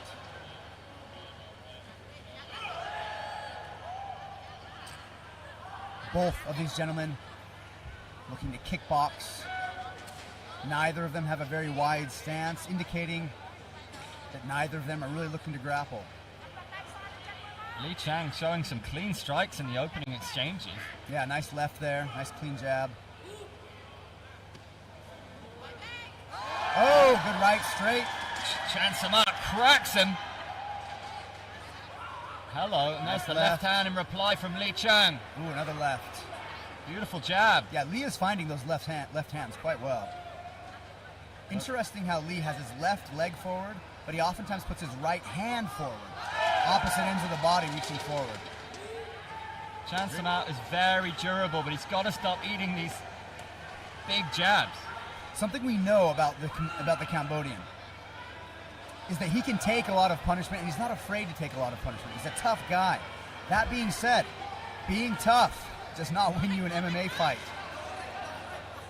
Being tough only helps if you're causing more damage. You can see damage on the face of Chan Samart. Yeah, you can see he's already, there we go, you can see that his eye is already starting to swell. Fought in one championship, fought in Full Metal Dojo. Nice left again by Li. What an engaging first 2 minutes of this fight. Li is doing a great job at sticking and moving. Not throwing a lot of combos, but he's getting in, landing a shot, and getting out. Yeah, staying on the outside. Chan Samart going to the body again. The jab finds a way through. Then the left hook. Very little defense from Chan Samart. Just stalks forward. He looks to load up the big right hand. Eats another jab. This sort of strategy can work very well in a ring when you can get pushed up against the ropes. But on an open mat, it's hard to push somebody back. It's hard to pressure someone. He's having trouble securing this single leg takedown, but it looks like he got it. Good for him. Ending up in the full guard of Li. Let's see if either fighter can do anything with their new positions. Li looking to set up a triangle choke. He has that left leg over the elbow. He just needs to get that left leg now over the shoulder, and he'll be able to set up a choke. Only 10 seconds to work. Very unlikely that he will get a choke in the next 10 seconds. But I like that he's looking for it. It shows that he's an educated grappler as well as clearly an educated striker. The Cambodian landing some good shots, but you probably have to say the red corner landed more significant strikes. So many times he snapped the head back with the jab. Chan Samart loaded up that big right hand. That was the body kick. Tongue out response. Chan is a phenomenal fighter, but he is playing Li's game. Li wants to move. He wants to stick, move. The Cambodian wants to engage in more of a brawl, and Li is not allowing him to. Strategically, Li is doing a phenomenal job. He's making this fight his own. Beautiful left roundhouse kick from the ribs, followed by a right calf kick. That was one of the best shots for the Cambodian. That's exactly what he's been looking for. Interesting that he landed that double leg. Yeah, pretty amazing that he secured a takedown. They are working on their grappling more and more over at Cambodian Top Team. There's Coach Fernando and Coach Chan. I'm sure Fernando was ecstatic that his fighter was able to secure a takedown. One of his kickboxing fighters was able to secure a takedown. But I'm sure that they are also, the coaches, also nervous. Because if Chan doesn't change his strategy in the second round, it could spell a loss. Chan Samart in the blue, Tian-E, a.k.a. Li Chang in the red, goes for the head kick. He's been doing that a lot, kick high, kick low, and landing those low kicks with great success.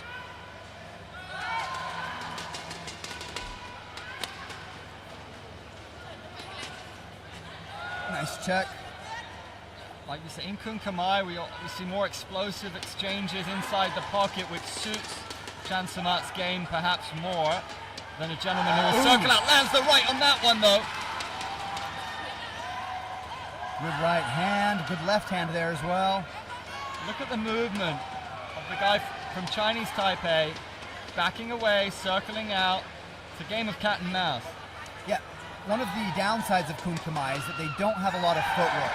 Li Chang is using his footwork to dominate this fight. It almost seems like his strikes are secondary and his movement is his primary weapon. He moves, he tags and moves. The jab has been a sharp weapon. Checks the kick though. Chan Samat sets up the right to the body. Crowd really excited for this one. There's the jab, and again, jab and move. Switching up his attacks. Good check there from Chan. This looks like it's frustrating for the Cambodian. Yeah, he looks very frustrated. He's not able to use his weapons. He wants to use them. He's moving forward and trying, but Li is just never there. Every time he throws a punch or a kick, Li is just gone. It's hard to hit something that is constantly moving. Good calf kick again. We've seen several of those calf kicks by Li. Again, look at the movement, circling out. The feet are always moving, the head is moving. Entering our last minute of the fight, the Cambodian Pan Eat, or Chan Samat, showing great heart despite receiving more punches than I'm sure he would like, is still pressuring forward. And our first fall down of the fight. Right back on his feet, however, and still pressuring forward. Nice right hand. That was solid. Nice, going to the body. Chan Samat has 30 seconds, I think, to put his opponent away, or we're in for a disappointing result from a Cambodian point of view. Hands are dropping by both fighters. Time for a single leg. Another takedown by the Cambodian. Right back on his feet. He is ready to go. Gives a hit and takes a hit. Lands another left hand. Well, during the final seconds is actually the fight that Chan Samat wanted. Yeah, Chan wanted to brawl. Something that I'm sure Li would not want that Chan would want is 3 more rounds. I bet Samat, the Cambodian, would love a full 5-round fight. He seems to thrive in the situations of brawling and attrition. Fights of attrition he seems to do well. Li stayed active the entire 6 minutes of this fight, and I think has earned himself a victory.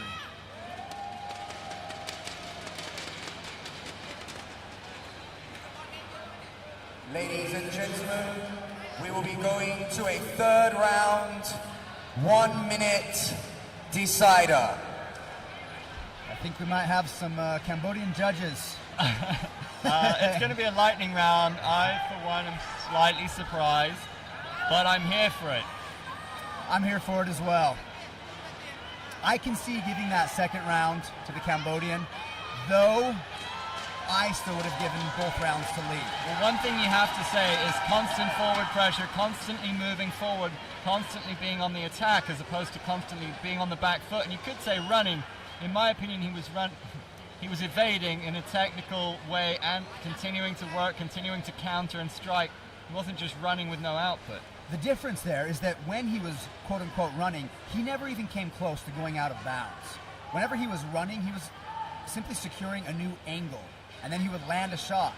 New angle kick, new angle punch. He did a phenomenal job. I'm sure he'll implement it again in round 3. Chan Samat always has it in his locker, though, to score a highlight reel knockout, and I think that's what he'll go for. It's 1 minute of glory. Body Nice kick. roundhouse to the body. Chan Samat going for takedowns. Yeah, his 2nd clinch engagement of this round. Li going for a guillotine choke as they fell. It's good to threaten your opponent with those. Chan Samat just needs to win this next 20, 30 seconds. It's the last 30 seconds of his life. That's how he should think about this. He should drive, push, and grind. See those knees? Knee. You gotta come out with the extra knee. We're going knee for knee. Knee. I think that was 5 knees for Chan and 4 knees for Lee. But that could be crucial. It could be. One knee could be enough to win this fight. There's 2.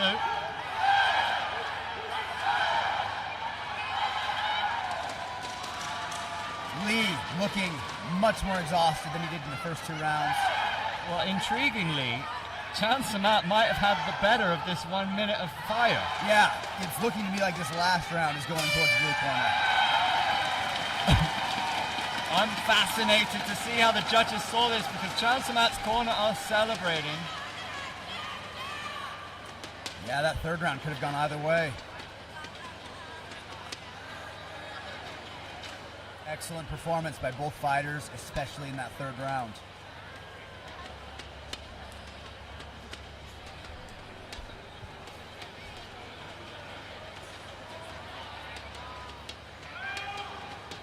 How will the judges see this one?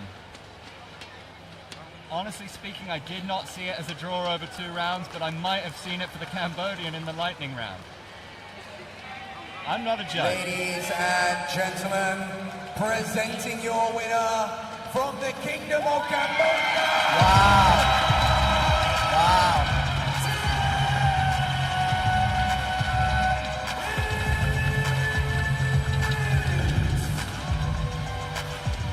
It's a very popular decision here in the capital city of Cambodia. Let's take a look at these highlights. Nice body shot. Good connection from both fighters. I'm sure Lee's team is very disappointed, and I'm sure Chan's team is extremely excited about the final decision. Absolutely love this 1 minute decider. There are no draws in this dojo. What a moment for Chan Samat. We march forward. Big thank you to our sponsors, Naga World, hosting our fighters. Pride V Active Sports. Go across to Sakil Vikash from India up against Oleg Pekotin from Kazakhstan, just 19 years of age, up against a 28-year-old from India. Another classic matchup of youth versus experience. The younger fighter also has height on his side.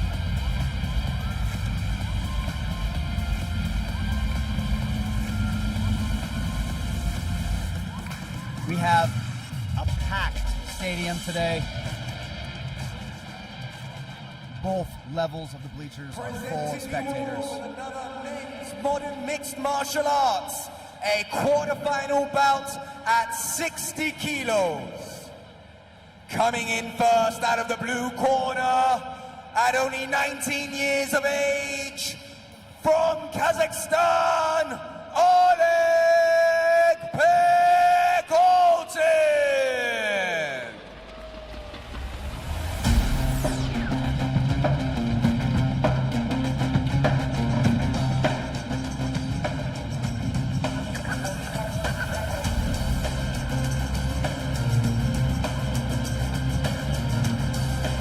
Entering the arena wearing some of his homeland's traditional garb. A fun way to represent your homeland. Showing pride in his heritage. Oleg.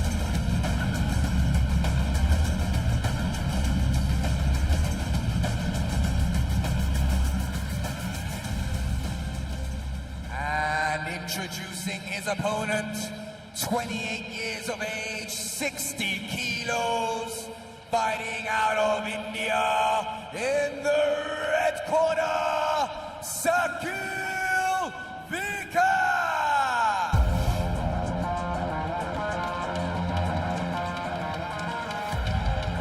The Indian fighter entering the arena, looking focused. The appetite for MMA is ever increasing over in India. Over 1 billion people. Of course, cricket is the national sport, but increasingly fans are falling in love with MMA, and it's tournaments like this which only serve to grow the game.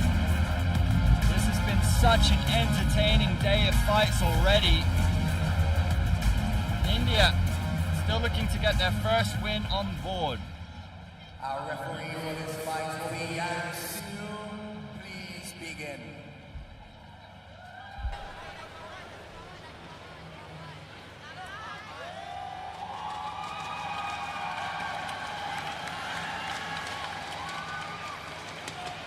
Sakil in the red corner, Oleg in the blue corner.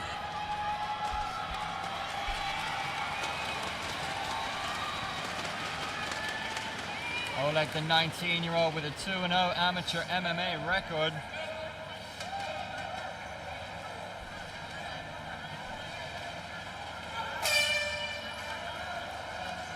Fighters meet in the center of the mats. The immediate strong leg kick from Oleg. Hard thigh kick. Some boxing from Sakil. Nice body kick. Really ferocious pace being set by Oleg early doors. He's immediately showing some very strong striking. Great right hand followed by a left roundhouse. He looks absolutely full of beans. Savage takedown. Straight into side control. Sakil using his knees to try to make some knee shields for defense. Trying to wrestle up and ending up on top. Oleg, despite initiating the takedown, finds himself on bottom. He looks like he's drunk a bunch of energy drinks. Shout out to Be Active Sports and Crud.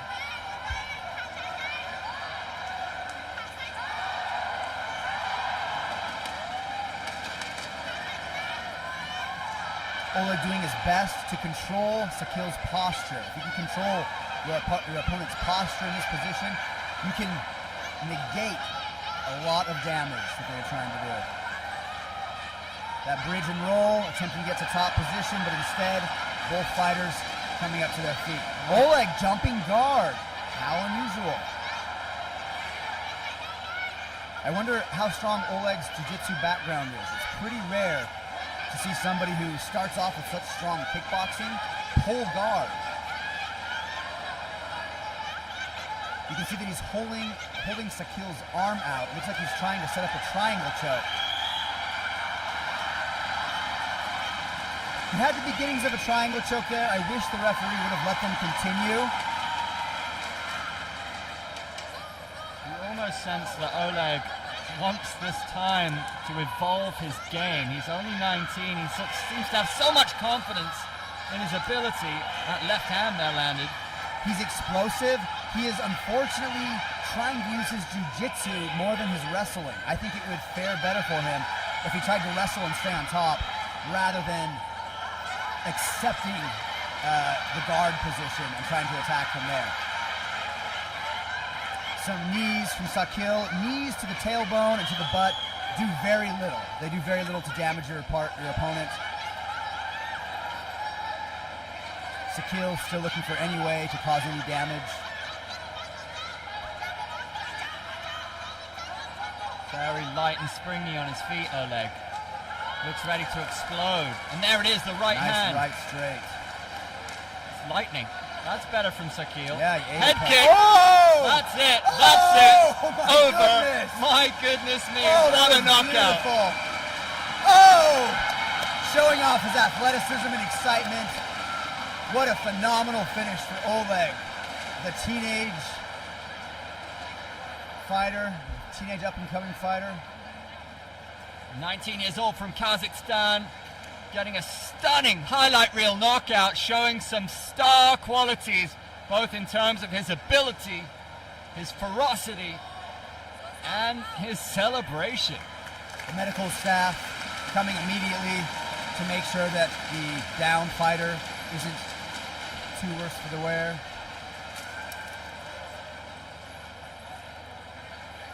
I really want to see that replay.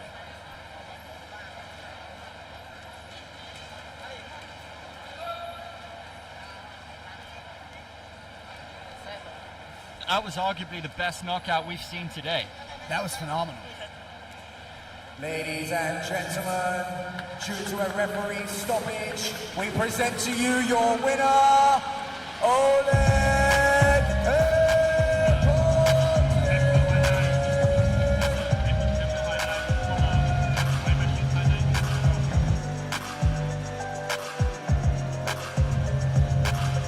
Just incredible work.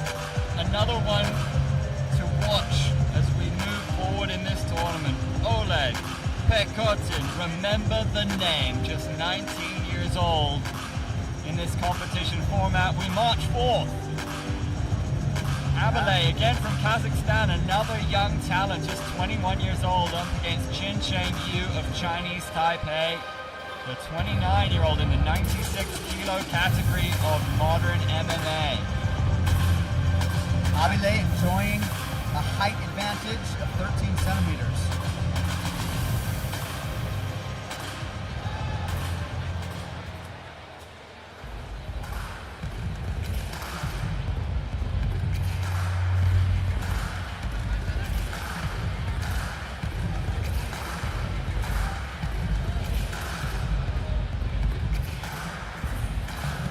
Stadium here in Phnom Penh filling up nicely.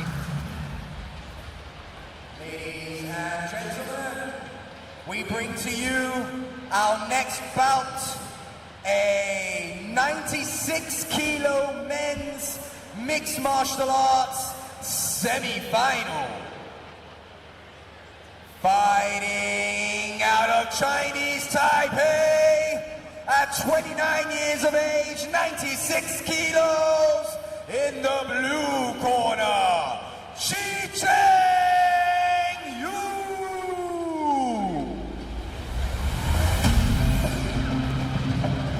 A semi-final fight, meaning after this fight, the winner will likely not fight again until the 13th on Saturday.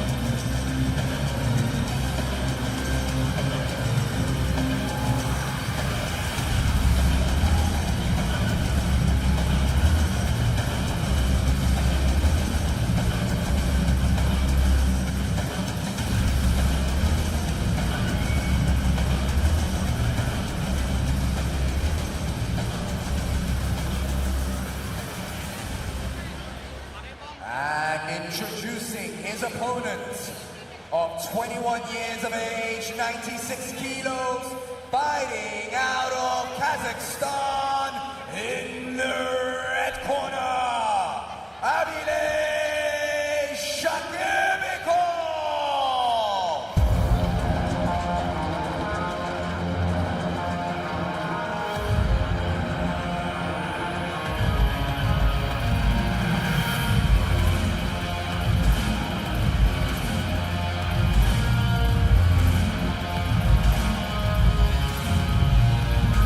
Kazakhstan fighters have shown some phenomenal displays of martial arts today.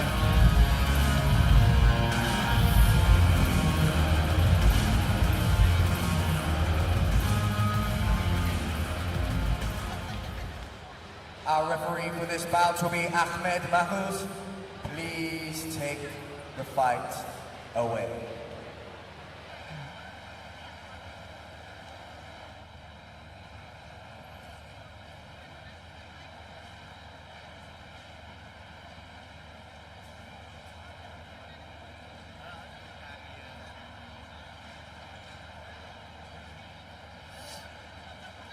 Cheng Cheng Yu is nicknamed the Baby Monster. He's won his last 3 fights in a row. Well, he drew his last fight, won his last 3 before that, sorry. Certainly the height difference is palpable. Both fighters seem to be experimenting with their boxing, and a side kick from red corner. Both of these fighters being very smart with their boxing, not unloading or off-balancing themselves.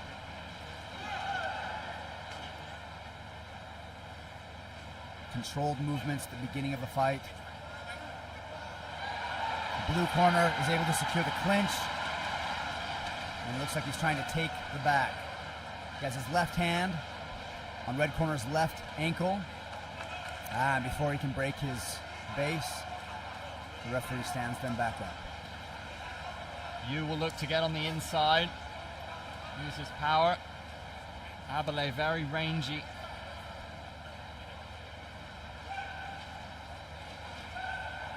It's a good head movement by blue corner. He's always moving. His feet and his head have not stopped moving since we've started.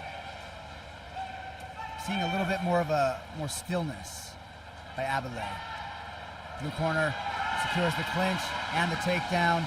Abele attempting a guillotine choke. I can't see what his left arm is doing. I'm sure it's around the neck, but I would like to be able to see it better so that I know if it's close to choking him or not.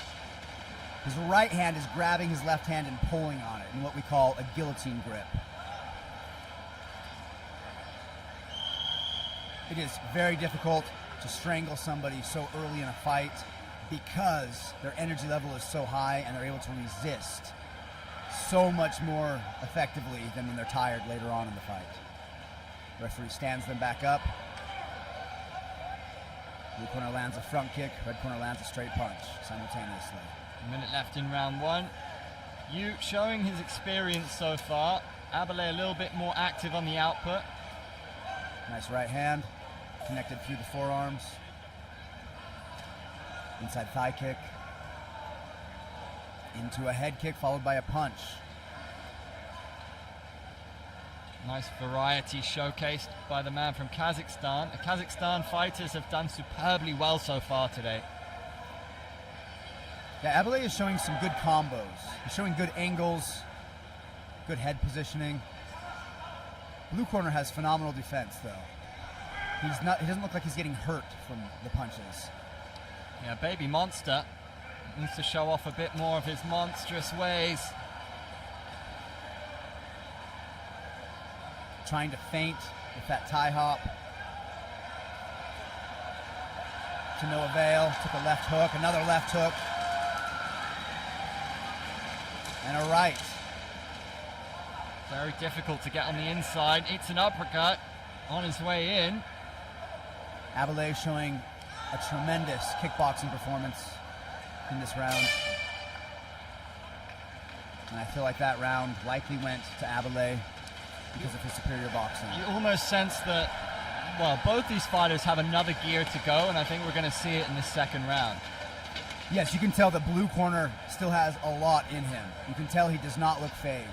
He may have gotten tagged more, but look at his face. He looks fine. He does have a mark on his left temple. Besides that, he looks fine. His energy levels, which are the most telling thing, say that he is still in the game. I wonder if that is part of their strategy, to wait for the second round before they try to unload the gas tank, empty the gas tank. You can see the boxing of red corner is just superior. Nice knee, followed by a right hook. It's a beautiful long knee, wasn't it? Yeah, he's really good at that range control. Beautiful understanding of range by red corner.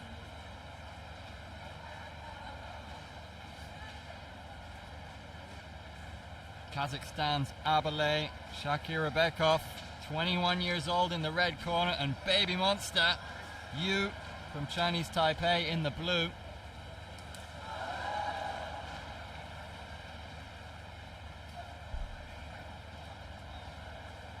Baby Monster looking completely unconcerned with how the first round went.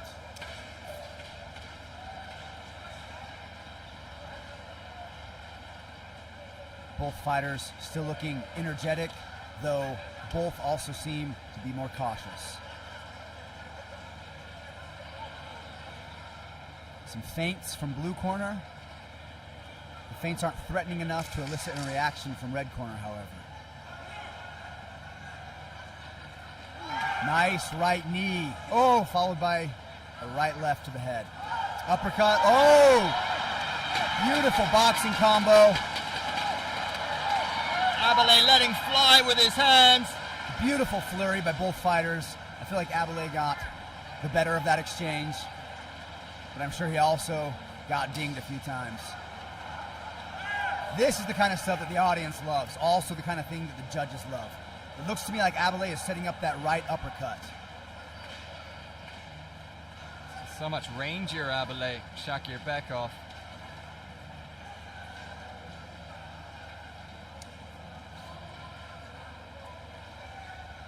Blue corner attempting to feint with his legs and with his punches. And it finally paid off when he added the level change to it, securing control of the hips with his left arm and control of the leg with his left leg. Baby Monster showing his experience. Abele here needs to regain control of his right leg. Until he's able to regain control of that right leg, Blue corner is in control.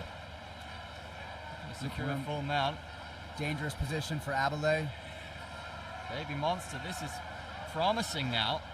Oh, I bet he is not happy. Look at him. I would be so upset if a ref stopped me just as I was starting to ground and pound, but them's the rules. Yeah, that's got to be frustrating. That was looking like his best moment of the fight so far. He looks very frustrated. I would be extremely frustrated as well. That he could have won the fight there. He had a full 90 seconds to just start raining punches.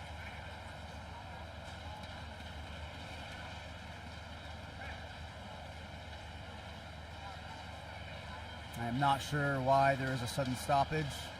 We still have over a minute left in the second round.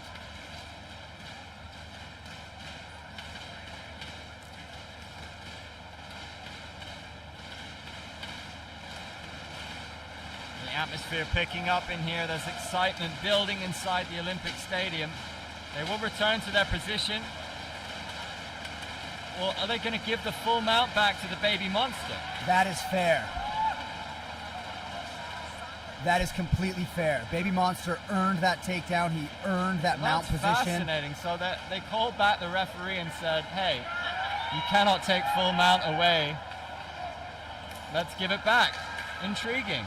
Let's see if he can keep him inside. But he's brought him back. Now he just needs to scramble out of bounds and he's out of the position. Yeah. I mean, that was the right thing to do for red corner. I feel like the referee shouldn't have stopped them. I think that was good that they allowed it to reset, but regardless, here we are back on our feet for the last minute of round 2.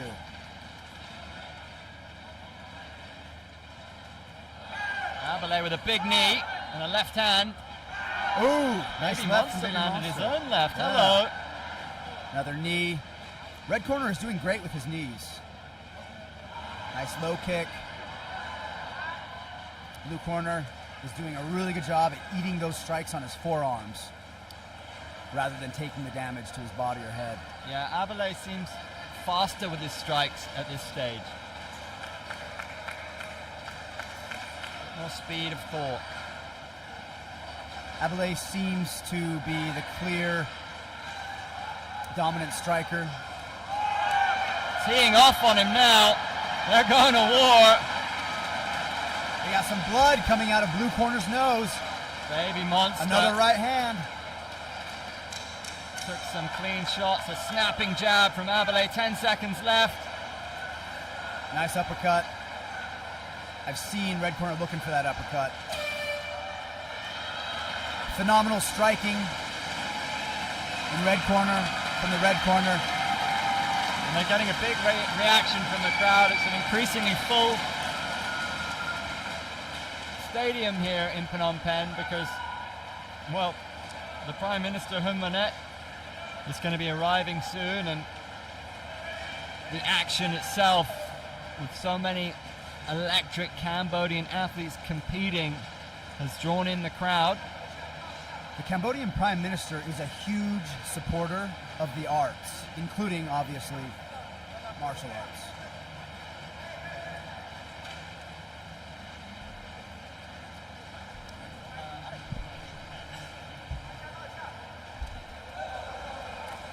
It's looking like this might go into a third round, which I am all in support of. I feel like Blue corner was slightly robbed.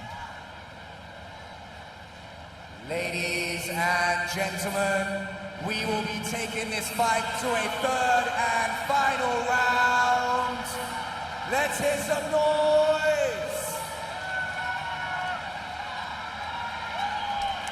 What do you make of that, Chris? That's a fascinating one. I think this is the most fair thing they could have done. It looked like they almost screwed over Blue corner by standing him up and then restarting them in a position where red corner was no longer in a defensive mode. I'm glad they gave him the round, that they're allowing them to really try to prove themselves in an overtime round. I hope you, from blue corner, puts on some pressure. If they stay standing for this full minute, history tells us that Abele will likely win. So I hope you tries to put on some pressure. There we go. He got inside the pocket. Left hand from Abele. Ooh, front kick from you. Good head movement. Got some blood coming out of the nose on the left cheek of blue corner. Nice leg kick that dropped him to the ground, but he grabbed the leg and secured the inside trip. With 17 seconds to go, let's see if you can do some ground and pound and secure himself the victory. Massive from Baby Monster, just 10 seconds left. He might have pulled this one out of the fire. He needs to do nothing but flail his arms and cause damage for the last 10 seconds. Yeah, throw those shots to the ribs. For the first 30 to 40 seconds, it looked like red corner was in control. The last 20 seconds blue. I am curious to see what the judges have to say. And what's incredible is this neutral crowd here seems to have fallen in love with Baby Monster over the course of this fight. How could you not? So entertaining.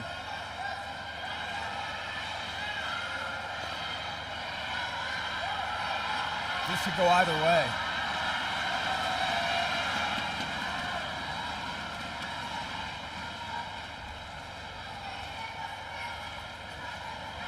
I would lean in favor of blue corner personally, but this could go either way. Ending the round with that dominant position, I feel like is worth a lot. Look at that bloody face.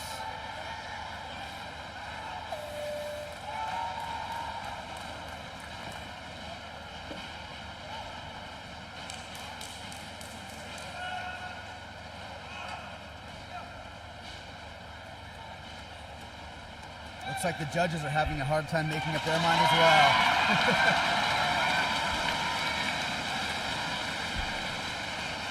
I almost wish this fight could just end in a draw. I don't think either fighter lost the fight. I don't think either fighter had a decisive win or loss. It would be a cruel one on either of these fighters to come out on the losing side. Both of them had some big moments. Ladies and gentlemen, oh my God. We are standing by for a decision from our judges. In the event of a tie, they will give the win to the smaller opponent. And this looked like a tie to me. But weren't they the same weight? They were both 96.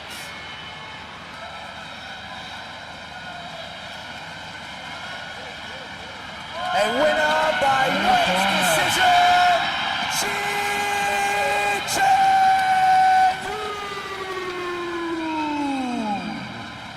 Amazing heart from both fighters. Excellent job securing the victory by blue corner. Incredible scenes. The victory goes to the more experienced fighter. Look at that knee, the power generated. Red corner landed several knees. He put on a beautiful display of close-range striking. Dropped his opponent with a clean right hand. I'd be feeling bitter if I was him back in the locker room. Yes, but if he had won, then blue corner would be feeling bitter. 100%, yeah. This is one of those fights where both fighters did so well. Look at that flurry. These guys just trying to punish each other. That was that inside leg kick that dropped blue corner. That was that inside trip. Ground and pound. That was an important moment. That was. Without that, red corner would have won, I bet. That right there was what pushed him over the edge. Atmosphere building inside the stadium now. Miss Red returns, the veteran at 40 years old against the Philippines' Annie Lu Parongo, who is a jiu-jitsu practitioner primarily. Big age gap between the two fighters, 6 centimeter height advantage for Chow Chin Woo. Miss Red looked like a well-developed mixed martial artist. However, she did absolutely favor her jiu-jitsu techniques. Those seem to be more natural for her. Miss Red coming into this fight on the back of a loss. She lost her fight in the morning session to Indonesia's Jusni Mutasuit. This event will be awarding gold, silver, and bronze medals in every division. So even if a fighter ends up losing, they can still come back and win a medal in a later fight.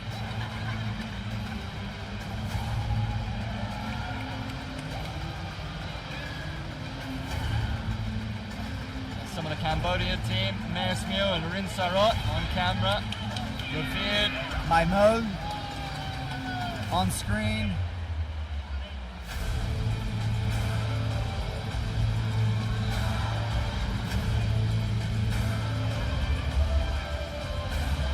The bleachers are packed. It is so fun to be part of a fight night where the room is packed. Ladies and gentlemen, we return to our women's modern mixed martial arts category. Fighting at 54 kilos. Coming in from the blue corner. At 26 years of age, fighting out of the Philippines, Anilu Parungao.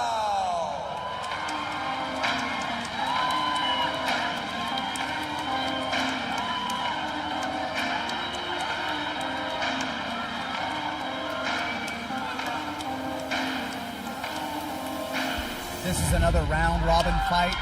Round-robin fights mean that there are 3 competitors and all 3 must fight each other.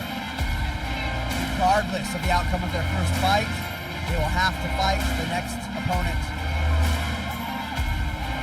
Round-robin matches are typically done when there are 3 or 5 competitors in a division. And introducing her opponent at 40 years of age, fighting out of Chinese Taipei, weighing in at 54 kilos, in the red corner, Xiao Chen Wu. And coming in with a black eye, showing no fear, Miss Red once again enters the arena.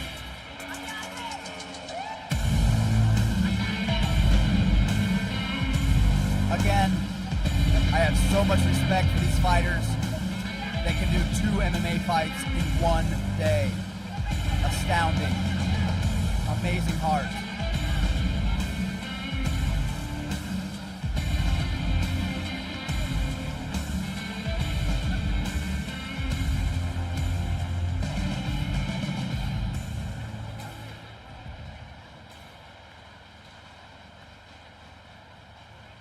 Introducing our referee for this bout, May Oi, please begin the fight.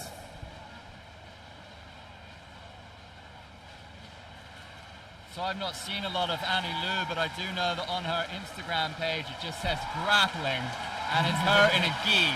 Okay. So that's what I'm expecting from her. I'm expecting her to use her jiu-jitsu. I wonder why she opted to do the modern MMA instead of the traditional, if she likes to fight in a gi. I wonder if it was even her choice.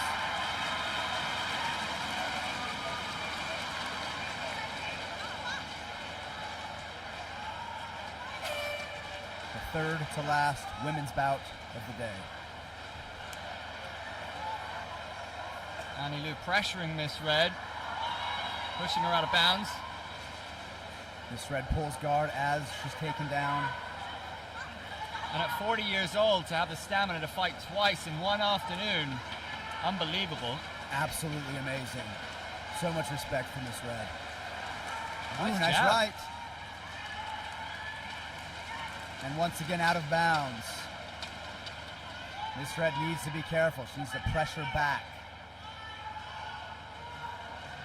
There's that right hand again. This is true running. This is running. This is just trying to get away from an opponent. She needs to be careful. Yeah, Referee wants action. It's been less than 30 seconds, and they've been out of bounds 3 times because of Chow's backpedaling. That's better. She's circling in towards the center. Blue corner secures the body lock. Annie Lu wants her down on this mat.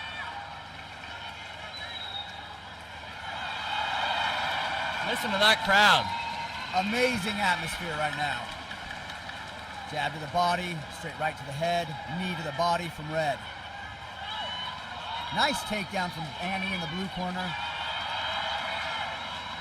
It looks like she's trying to rush into a dominant position. The crowd is going wild.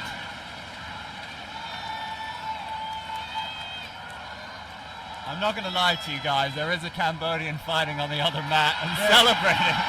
Oh, and he just won, so everyone's really happy. The 2 ladies we were watching are also doing a phenomenal job, of course.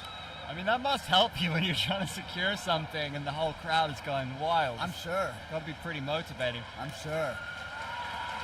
We need the action to match up to the crowd right now.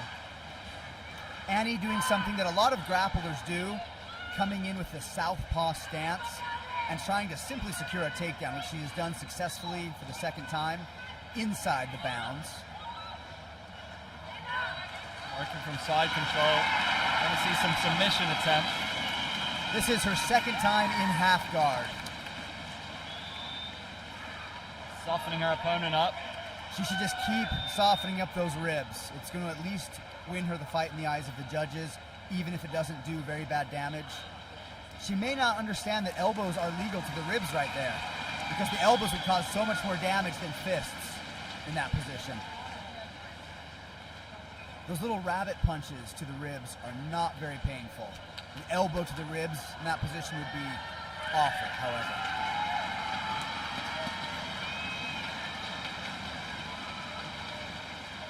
Annie, once again, coming in a southpaw stance.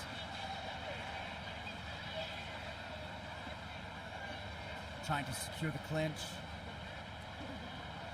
49 seconds to go in round 1. So far, Annie Lu using her grappling. She has eaten a couple of right hands from Miss Red, though. And there's another and another. 2 more. 3 more. That's much better for the fighter from Chinese Taipei. That is the true Miss Red that we want to see more of. Knee to the body there as well. Striker versus grappler right now.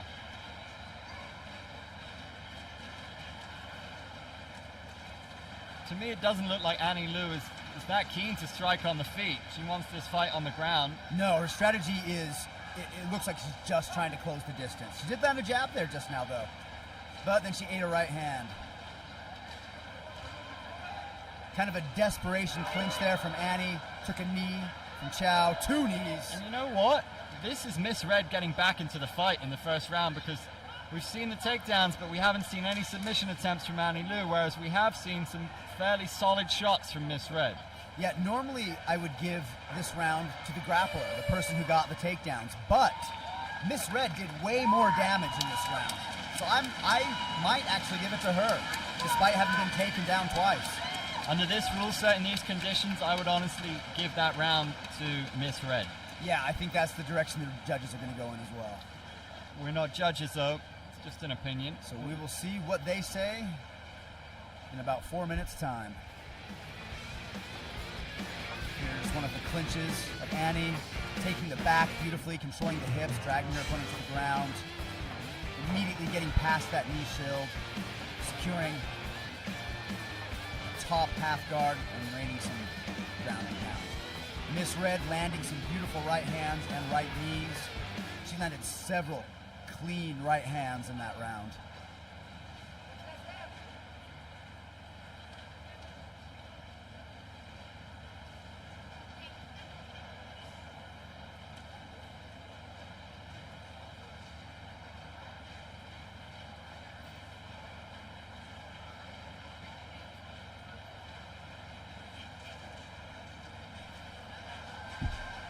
Getting ready to begin round 2. Both fighters look tired, but undeterred. Annie Liu has the better grappling, it's clear, but she needs to be more aggressive with it. She needs to make things happen when she secures those takedowns, because right now she could be down on the scorecards. Miss Red needs to continue to find a home for that right hand. Good for Annie for slipping a punch just now. I would like to see her do more head movement. She seems to be kind of stagnant. Her head kind of stays in place. Good knee. And that's another unanswered knee, Chris. Yeah, another unanswered one. Those are going to be big for Miss Red. 2:30 left in the fight, just over. And those knees hurt, Andrew. Those knees freaking hurt, taking a solid knee to the ribs. And Annie's taken a few from Miss Red. I don't know if I'm glad to say I've been there, but yes, they do. Annie's doing something that we call the sword and shield. She has one hand back. It's something we see, it's very common for when a southpaw grappler fights a striker. Their rear hand makes a shield, lead hand makes quote-unquote sword. And they kind of use that positioning as a way to get out on the outside of their opponent. So you're going to see she's using her right hand to try to get on the outside of Miss Red's left hand. Miss Red is trying to hand fight with her left hand. If you're Miss Red's corner, you might be asking her to have some more belief in her own striking. Because if she was to step up the aggression here, she could really seal this.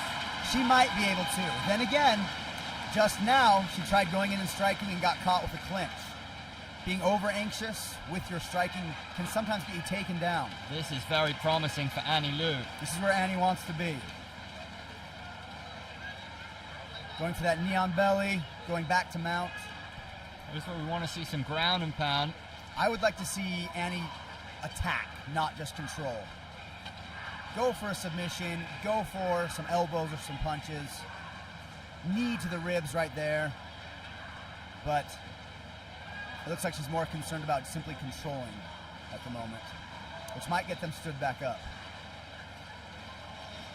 I'm sure it will. If this continues, they'll be stood up momentarily. There it is. Something judges, referees, and audiences don't like to see is a wrestling match. Despite the efficacy of wrestling, simply holding your opponent on the ground is not what AIMAG wants to promote. They want action. They want entertainment. Annie coming at her opponent again with a sword and shield in the southpaw stance. Chow finding opportunities to land that right hand. Miss Red's second fight of the day, and how many times have we seen that? The action just gets run out of bounds. Yeah. Miss Red is in excellent shape. She's still very much in the fight, and Annie has very little time now to work and try and go for a submission. With about half a minute left, it is very impressive how mobile and active they both still are. Grappling is extremely exhausting. The fact that Annie is still going after the grappling techniques in the end of the round shows that she has great cardio. It's another unanswered knee there from Miss Red. Yeah, those have to be hurting Annie. Nice right. Another knee. 10 seconds left in the final round. Another right hand and a left. A failed shot. A final takedown attempt from Annie. The referee just wants a couple more seconds of action. This is a long 10 seconds. There we go. Phenomenal job. This fight could go towards Annie for her grappling. It could go towards Miss Red for her striking. It could end in a draw and go into a third round. If I had to choose, I would probably lean in the direction of Miss Red. I feel like she absolutely caused more damage, which I think should be the primary factor in competitions like this.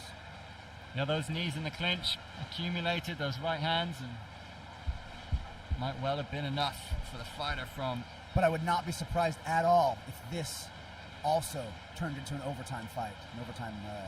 Well, the judges are discussing. I think it's gone the way of Chinese Taipei, but we've been surprised already once or twice here today. Yeah, we've had 3 overtime matches only, but all 3 they're possibly the 3 most entertaining rounds we've seen.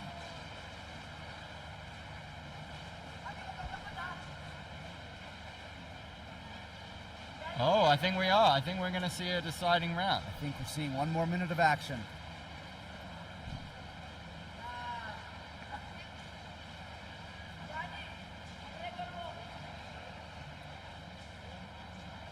Now is the time for the fighters to breathe.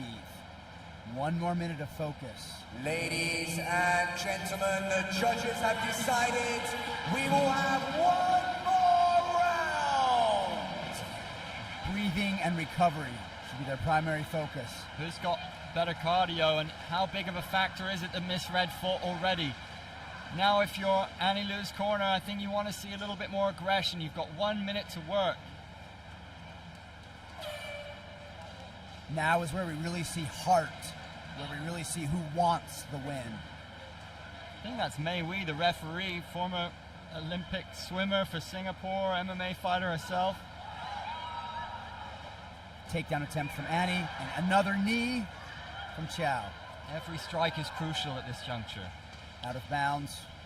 I'm glad they paused the timer and allowed them to reset so we can have the full minute of action. Once again, a clinch attempt, but it wasn't set up, and she ate a right hand from Chan and another knee. Chow Chen, excuse me. Chow Chen Wu has landed so many right knees. And another takedown attempt. Annie needs to set those up. Another right hand, left hand, excuse me. A secured takedown, but out of bounds. The strikes are adding up. She clocked her with the left.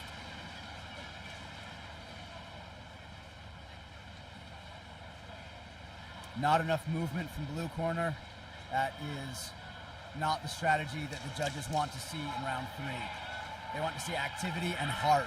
Yeah, you got to throw the kitchen sink at it. It's a lightning round, a fire round. Yeah, that's why they're giving them 1 minute. They want desperation from the fighters. That round also could have gone both ways. Either way, I am still slightly in favor of red corner, however. Miss Red looked to have a bit of discomfort in the shoulder. Did she do enough? We're about to find out.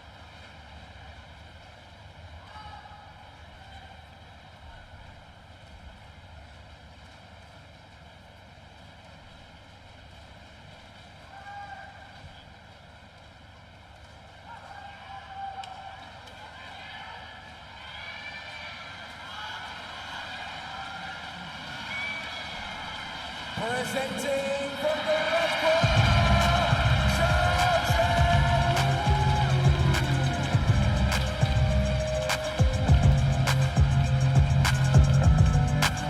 And red corner secures the victory.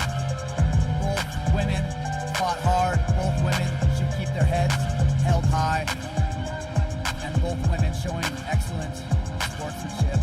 Nothing but love here in the AIMAG arena.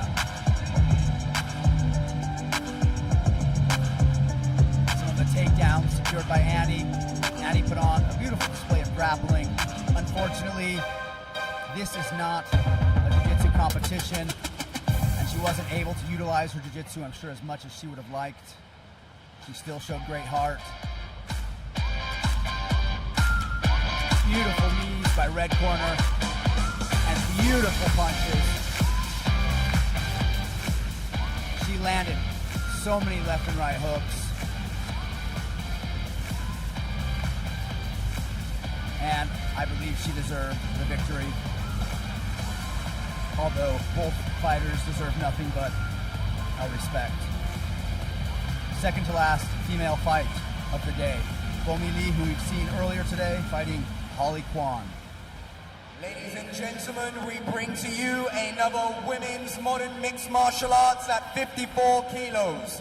This is a round robin fight. Introducing out of the blue corner, at 27 years old, from Hong Kong, China, Holly Kwan.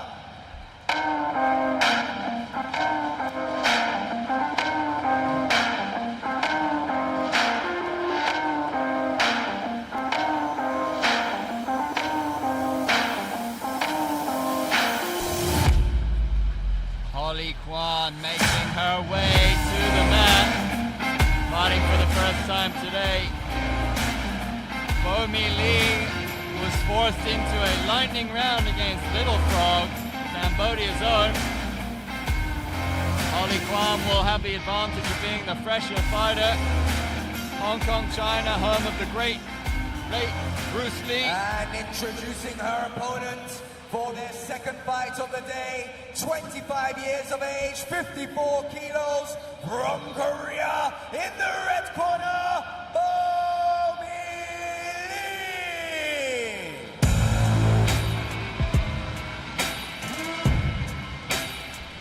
The second time we are seeing this fighter today.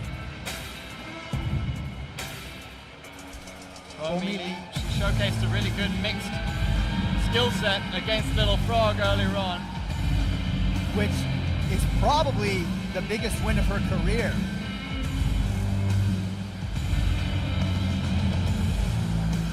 No doubt. Oh, absolutely it is, because she's 0-1 before today.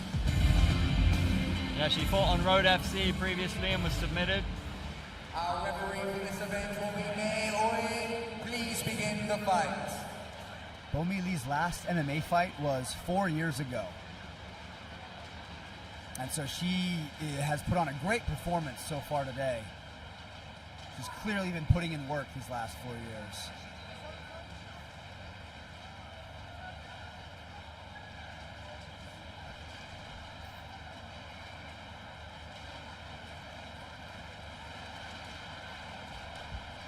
Holly Kwan enjoys hiking, loves dogs and martial arts, as you can imagine. She faces a stiff challenge before her. Kwan in the blue, Bo Mi Lee in the red. From Korea Republic. Holly's stance has very wide elbows. Her elbows are not close to her ribs. Both women landing shots early on in the exchanges. Bo Mi Lee, a very tall posture.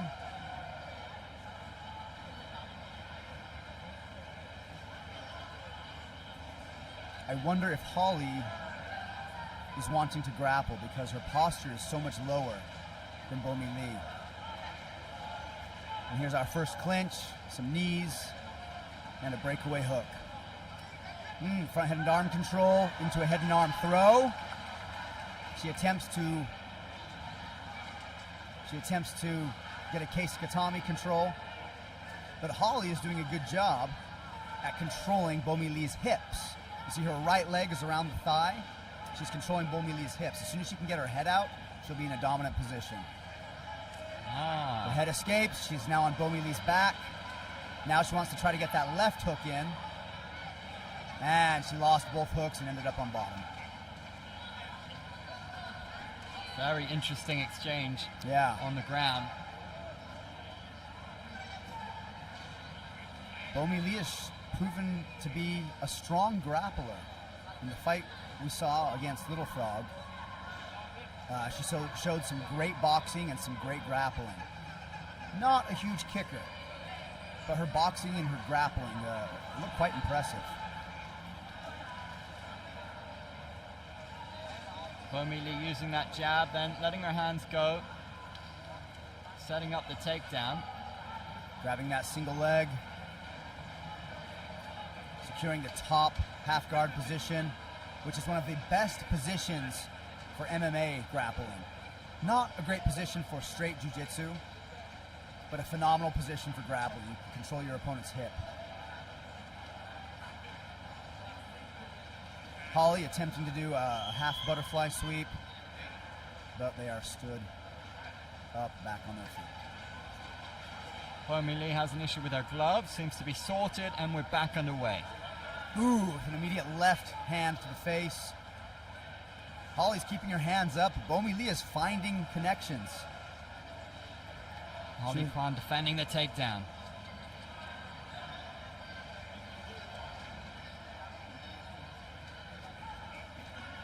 Both of these fighters seem to enjoy grappling. Neither of them are shying away from it. Neither of them are shying away from boxing either, though. Stiff jab, Holly Kwan. Ooh, 10-second nice flapper. I think that's the first kick, one of the first kicks we've seen from her. Nice leg kick. Needs to see more of that, really. Holly Kwan can score with those. And another left hand to the face and another right leg kick. Now, if you're the corner of Holly Kwan, more please would be the order of the day. You know, kicks score more than punches. That was a strong finish to that round for Holly, but I still think Bomi Lee won the round. I think she did more damage. We will find out later, of course. Attempted leg kick into a left straight that connected. Here's that front, or that head and arm throw that Bomi Lee secured, followed by some ground and pound to the ribs. Some nice boxing by Bomi Lee. Great counter to a leg kick. Yeah, and bear in mind in these 4-ounce gloves, those shots do damage. She'll be feeling those tomorrow, Holly Kwan.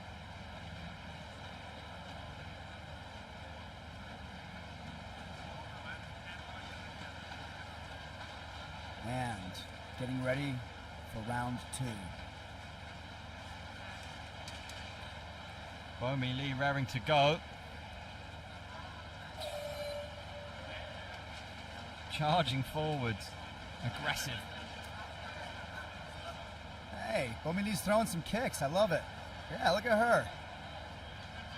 Nice left hook by Holly. Nice right straight by Holly. Bomi Lee looking for that knee pick. She abandoned it and went to the head control and abandoned that and went back to boxing. Nice kick again from Bomi Lee and another one. Good for her. I haven't seen her kick this much in her other 3 rounds combined. Ooh, good level change into that knee snatch. Into the trip and the takedown, immediately securing top side control. Look how she's putting her left knee in her opponent's hip, stopping her from being able to escape or recover a knee shield. Moving into a sit-out position and back to side control, keeping that knee nice and tight on the hips. Some ground and pound.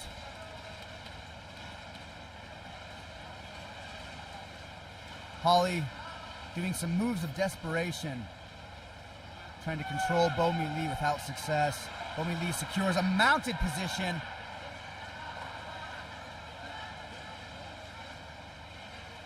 And they rolled out of bounds. That was a big moment for Bomi Lee. Complete dominance in the grappling right there.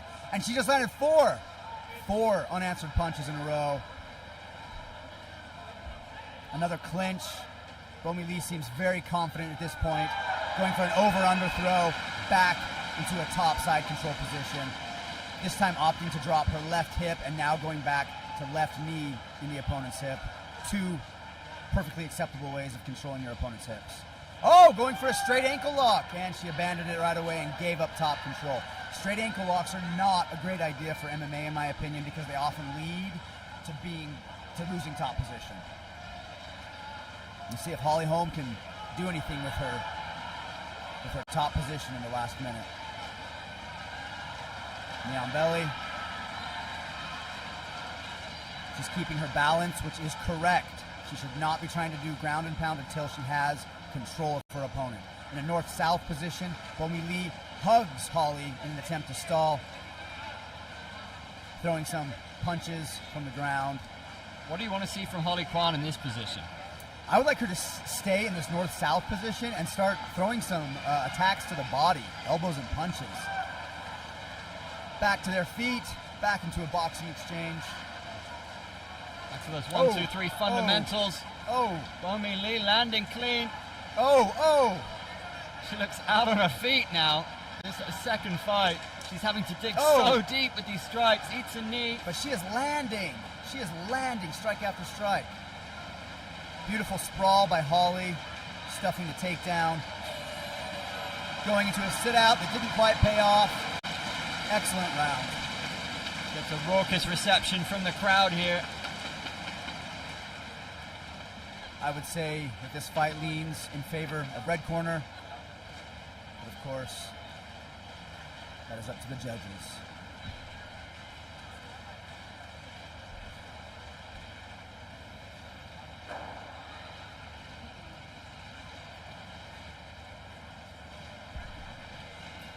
I am very impressed with Bo Mi Lee. She has come in and put on 2 phenomenal performances today.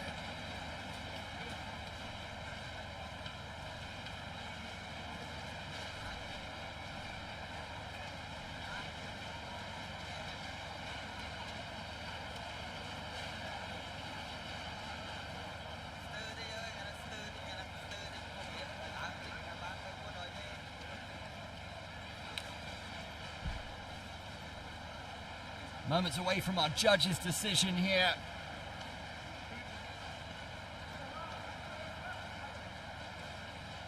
Holly Kwan's corner was pretty animated, talking about knees to the body there. And presenting to you our winner, fighting from the red corner,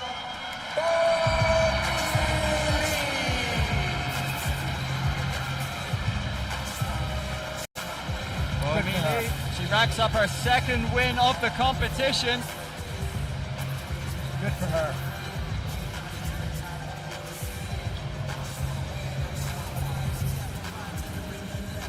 That was such a dominant position with the ground and pound. She did seem to land more in the exchanges with her punches. Look at that beautiful over-under throw. This, I think, was the only real mistake she made in the fight, going to that straight ankle lock, which made her end up on bottom. Besides that one mistake, she completely dominated the grappling. She mostly dominated the striking. And that was a well-deserved victory from Red Corner. Her 2nd victory of the day. Our last female fight of the day. Maricel, who we've seen already fight earlier, versus... And introducing our final round robin fight in the women's mixed martial arts modern category. Introducing out of the blue corner, weighing in at 61 kilos, 19 years of age, from Mongolia, Altan Chimeg.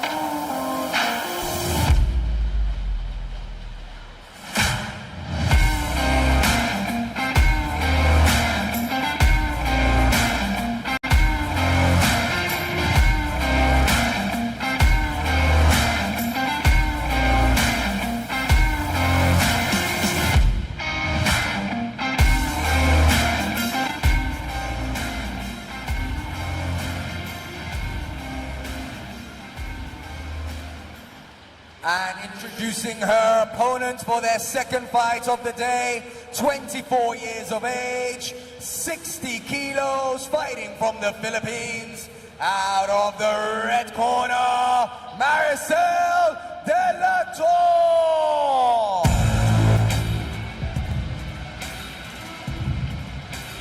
Maricel making her 2nd entrance into the AIMAG arena today. She looks happy and excited. We saw her showcase her boxing earlier on. She got the victory up against Chia Hui Su of Chinese Taipei.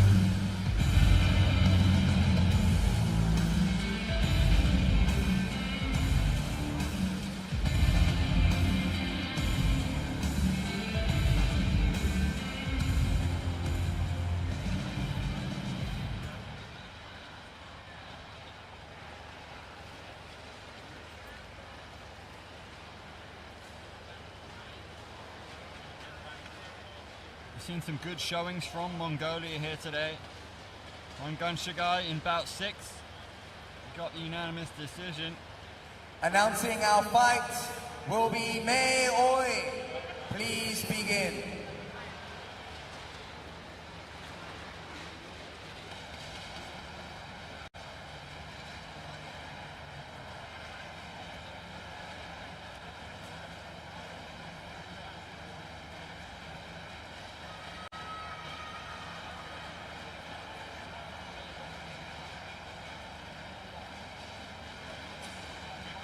Altan Chimeg, the Mongolian youngster, just 19 years of age. Seen her in some regional jiu-jitsu competitions. I've not seen a lot of her in MMA.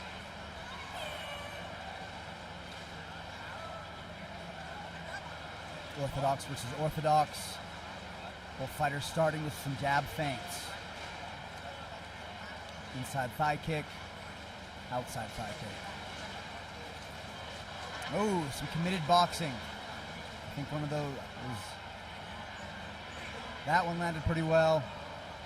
Great shape on the jab. Maricel, this is where she's comfortable. Nice leg kick from blue corner.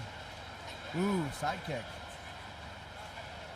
It's fun to see those traditional kicks in MMA.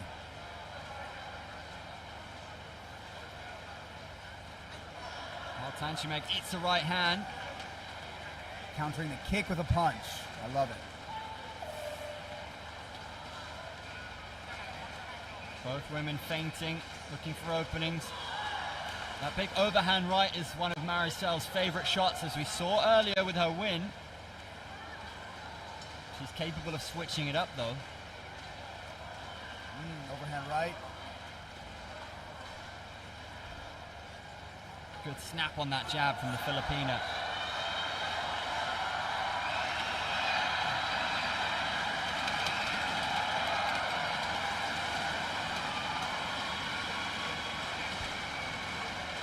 Neither fighter wanting to give up their space. Both wanting to stay in the center. That one glanced off the chin. Ooh, nice. Her overhand right looks so strong. Nice left. She's pretty good at unleashing those Ooh, and lead another left hooks. overhand. Overhand is there for the taking for Maricel de la Torre.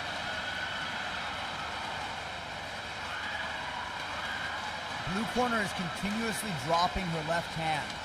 She's feinting jabs, but she continually drops that hand under her chin. She needs to be careful, or one of those overhand rights from red corner will land. Switching it up with a kick. Ooh, nice leg kick by blue.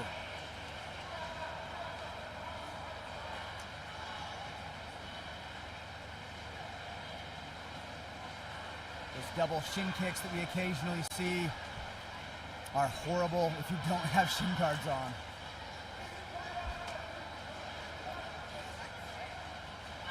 Ooh. That could be a knockout punch. Yeah, those haymakers. The blue corner needs to keep that left hand high. She keeps dropping that left hand. Oh, and there it is. Yeah, she's going to keep eating those. She needs to keep that left hand high. She can extend that left hand, but she needs to keep it at chin level. Attempting her own overhand right without success. She launches it like a baseball. Red corner definitely showing more desire to win. And Maricel building from her earlier victory. And it will be different having already a victory behind you, having a bit of momentum, confidence. She's had time to settle, to warm. Here in the replay, you can see Maricel trying to set up that overhand right with success, occasional success. And there's another one. The technique is pretty wild. It is pretty wild, and it's easily defended, but she's timing it perfectly and landing it. Look at that. She cracked her beautifully with that one. That one was more on the arm, but it's still a great threat. She landed 4 or 5 of those overhand rights really cleanly. Yeah, you have to say that's what's going to give her the round.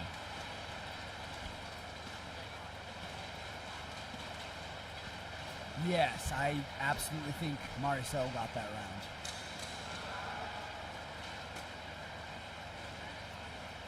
The start of this round 2 is going to be really important for Altanchimeg from Mongolia, the youngster.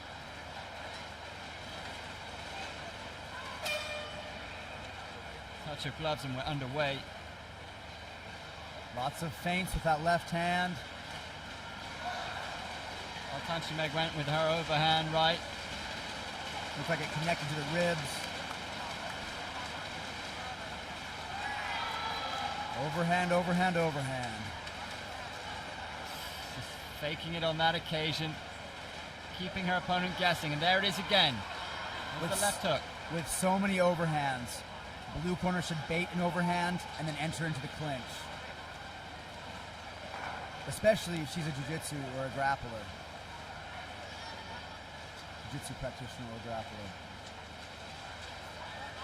She's feinting those jabs, but they don't bother Maricel. They're not scaring Maricel at all.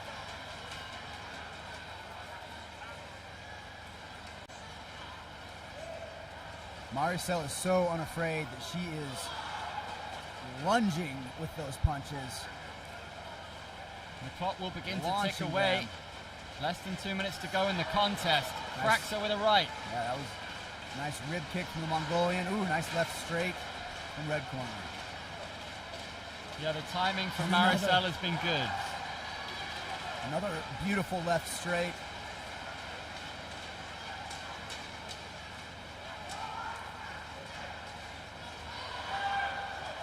That left hand found the chin.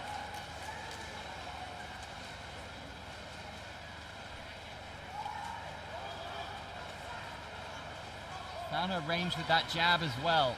Yeah, she looks very comfortable, Maricel does. Ultimately, this is a boxing or kickboxing match, and this is where Maricel's background lies. She's very happy with this kind of fight. Oh, caught her. Again, the timing is superior for the Filipina. A couple of kick attempts. Didn't seem to faze Maricel. And she throws that overhand with bad intentions. It's like Altanchimag stole her lunch money. Yeah. Yeah, those must be scary. Into a clinch with the last 40 seconds to go. I think what we're seeing is perhaps more talent, but more experience coming through from Maricel. She's that little bit older. And that experience is extremely helpful. And bad intentions. It doesn't look like the Mongolian wants to hurt her opponent. Maricel looks like she wants to hurt her opponent. Looks like she wants to knock some teeth out. And there's that 10-second clapper. Nice Final front kick. stages. Maricel now putting a beat down on the Mongolian. What an excellent performance by Maricel. She was able to stamp her personality on that fight, pick the shots that she wanted to pick. Almost definitely she will be awarded the victory.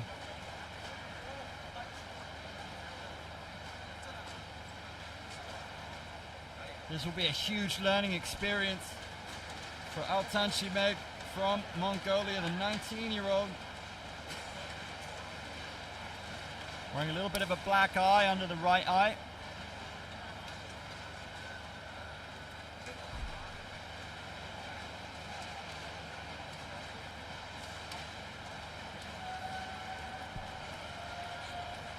Presenting our winner, fighting out of the red corner, Maricel Delator! Maricel with a well-deserved victory.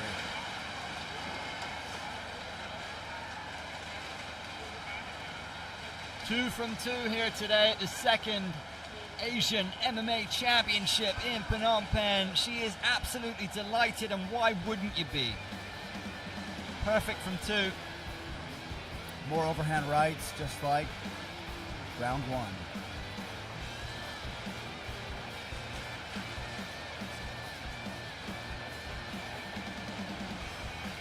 Lots of wide swing shots, some landing, some not.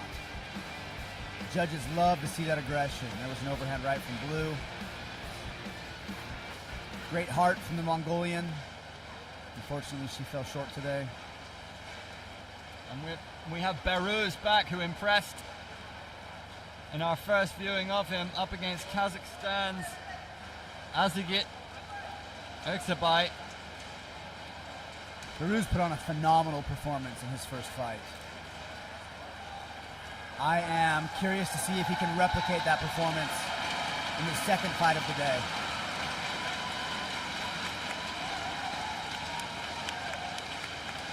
Erksabay, 26 years old. Introducing our next fight from Kyrgyzstan, Ajit Erkabai, 26 years old, fighting from Tajikistan, Behruz, 22 years old. This is a modern MMA men's fight at 71 kilos. Our referee for this fight will be Vincent Martin. Please begin.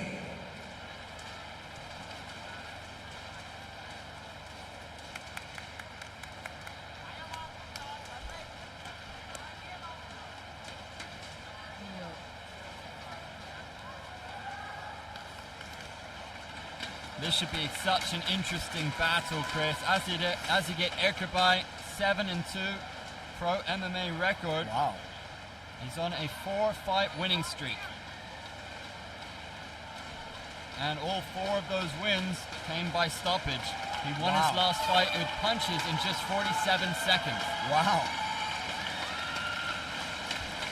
So Behruz was so impressive, but Erkabai with quite the resume.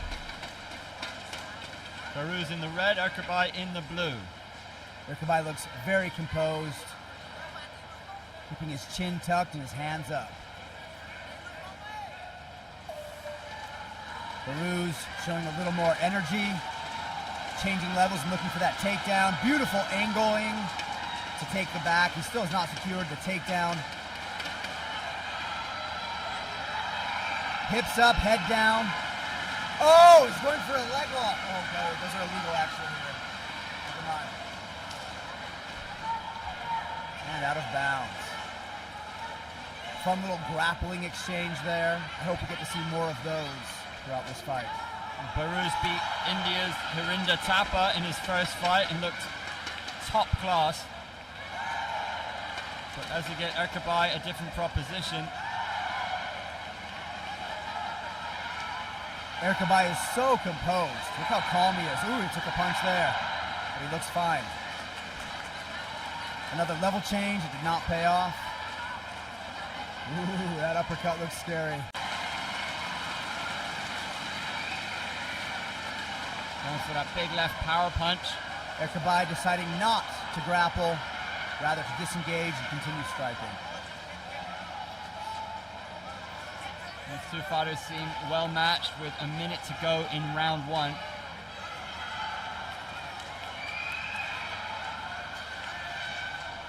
Behruz looking a little more active with his footwork, but Erkabai looking so composed and so fast. Both fighters in phenomenal shape. Erkabai, the older, more experienced fighter. That was a beautifully timed level change. And our first definitive takedown of the match. Persistence pays off for Behruz. What can he do with it here? What he needs to try to do next is either hold him there and ground and pound or try to pass the legs. He needs to try and capitalize on this position, do some damage. Erkabai was able to stall out and get back to his feet without taking any damage. Just listen to the noise inside the building. That's another win for Cambodia, by the way. On mat number 2. Just out of range a little bit as we end round 1. Probably going to give that round to Behruz, but not sure it could go either way. It was a fairly even contest.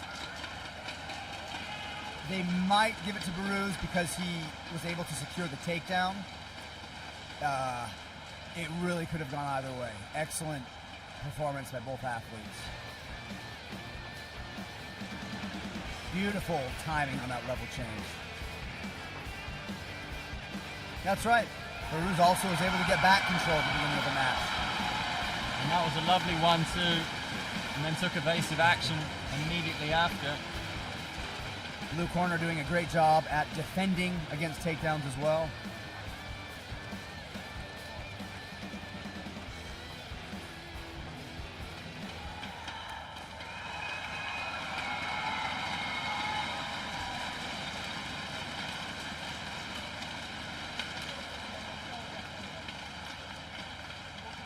stepping into round 2. Urkabai, remember, should be the fresher fighter. Behrooz, this is his second fight of the day. Still firing with power.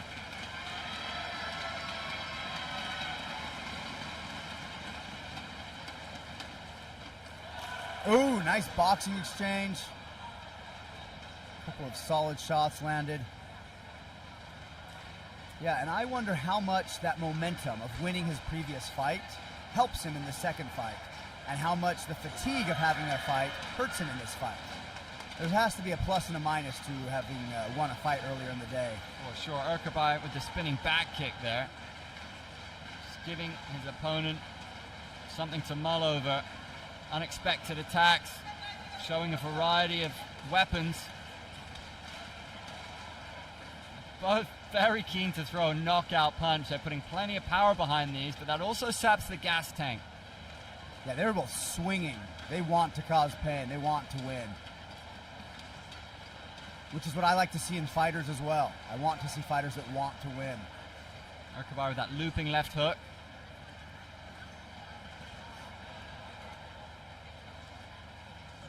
Very tactical now.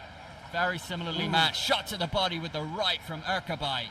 Both fighters clearly respecting each other's boxing. Both wanting to stay just out of boxing range. And kicking range for that matter. Uppercut to a hook. A miss and a miss. Another hook and a miss. Interested to see Urkabai go to the body and then go upstairs. Ooh, he landed an uppercut.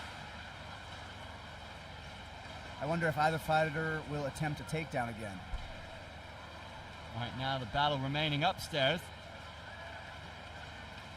There is the takedown. Attempt at least. Kick on the break to the body. Excellent sprawling and takedown defense from Behrooz. Body kick that accidentally smacked the groin. So you're allowed a maximum of 3 minutes of medical time throughout the contest.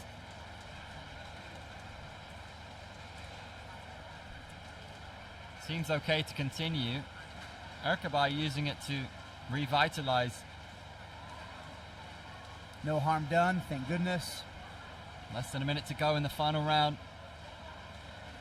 Well, at this stage, we could see a lightning round, a 1 minute decider. There's the head kick. Just Threw him out of bounds. And that shows a bit of dominance. Absolutely.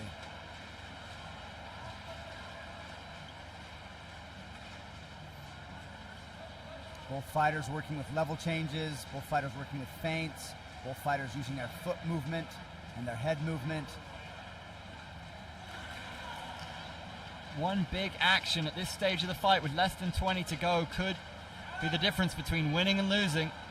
Urkabai ran the pike, almost secured the takedown. Behrooz, however, was able to check the oil and use that to keep a dominant position. Now on the back, with seconds remaining. Oh, beautiful finish. Good, strong finish from red corner. Excellent performance by both fighters. Now, what will the judges make of this? Behruz's corner seemed very happy with the way that fight ended. Might have been enough just to swing things his way. But what we have seen when fights feel evenly matched, we have seen it go to a lightning round. I would not be surprised if this went an additional round.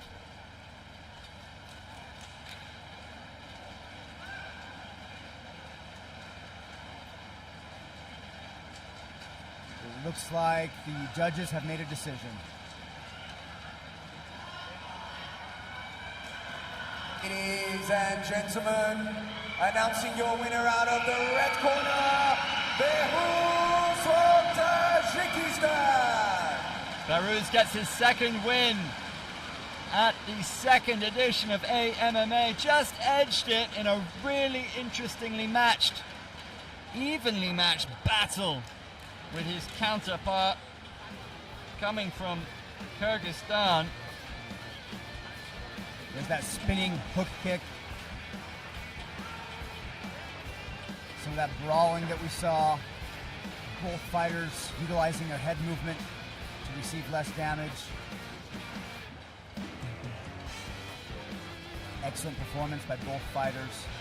I would have loved to have seen an overtime round, but I think that is a good decision giving it to Red in the end. Some hammer fists there. And just being able to end up on the back right at the end of the fight, how important would that have been? Hugely dominant, I'll tell you that. If the judges know anything about grappling, then they know that he ended the fight in a winning position.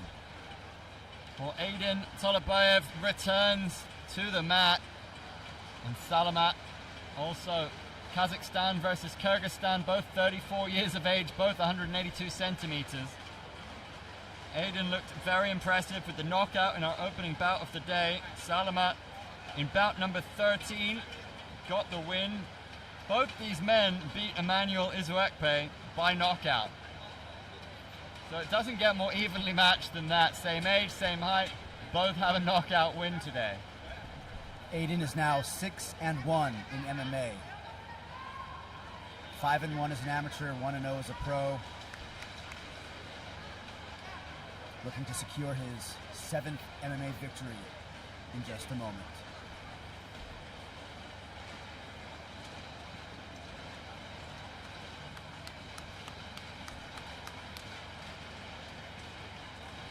And introducing our next fight, a modern MMA men's round-robin contest at 77 kilos. Fighting out of the blue corner from Kyrgyzstan at 34 years of age, Salamat Orazagunov. His opponent from Kazakhstan, fighting out of the red corner, the 34-year-old Aidin Tolibayev.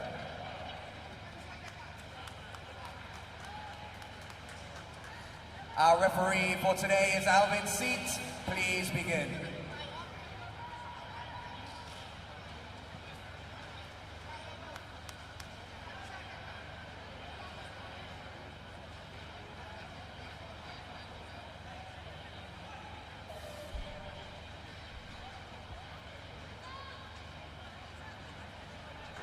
Our third to last bout of the evening.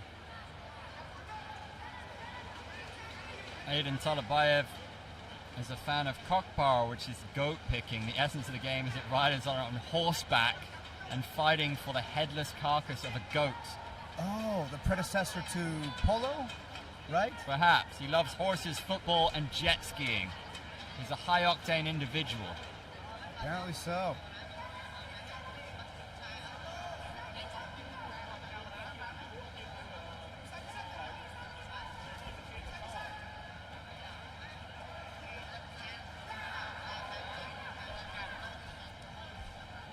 Salamat has been waiting around for hours today for this fight, and this is Aiden's second fight of the day. Aiden looking just as fresh as his first fight, light on his feet.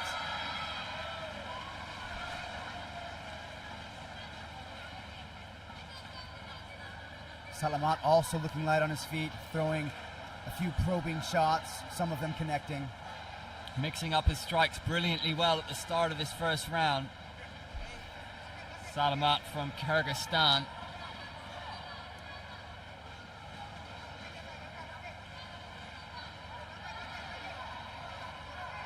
Both fighters trying to find their range, trying to find the correct distance.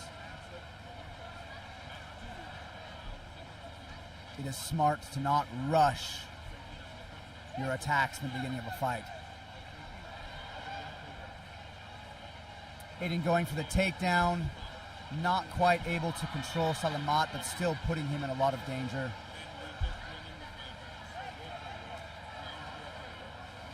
And the referee stopping them as they started to roll out of bounds, resetting in the center.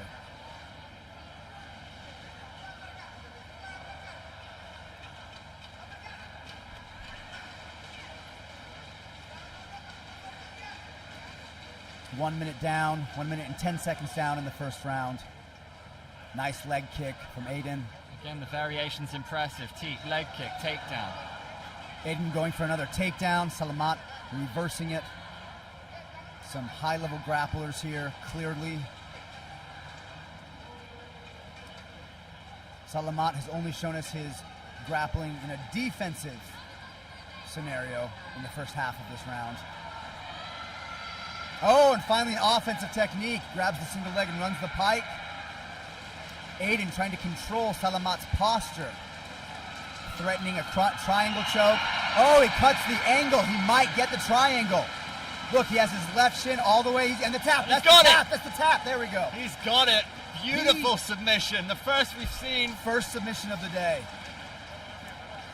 Aiden, what a performance. 2 fights, 2 wins, and the only submission of the day so far. 2 stunning stoppage victories back to back. What a statement from Aiden Tolabayev. He is a person to keep your eye on in the future. It is especially hard to secure a triangle choke with the shin guards on. So good for him. He cut the angle perfectly. I hope they show us a replay.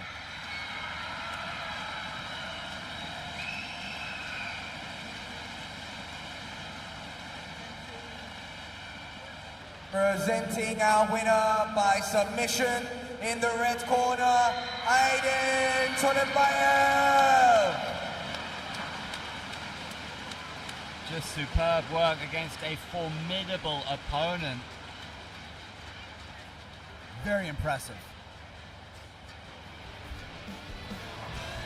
Here was that entry. He threw the throw-away hook, level change into the double leg takedown, threatened with some ground and pound. Salamat had a good reversal there. Beautiful knee to the body, ferocious, and so much energy to be able to pull off a finish like that in your second fight of the day. Beautiful. Salamat was able to get that single leg takedown. Unfortunately, you have to let go of that single leg once you hit the ground if submissions are illegal. You can just keep that single leg if it's pure wrestling rules. But whenever submissions are involved, you have to release that single leg and immediately start passing the guard. Otherwise, that triangle threat is right there. So as far as I'm aware, this next bout will be a walkover in favor of Cambodia's Hat P due to injury to Shamik Shabir of India. Shamik fought earlier, if I'm not mistaken. Yeah, Shamik It was fought earlier. our second fight of the day. Yeah, he lost to Simon Stracy of Thailand. Right, I remember now. Fighting twice in a day is so difficult.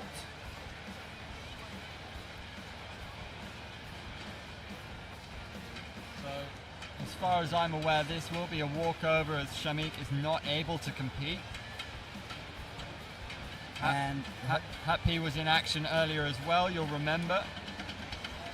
yes. He got out grappled by Simon Stracy in bout 16.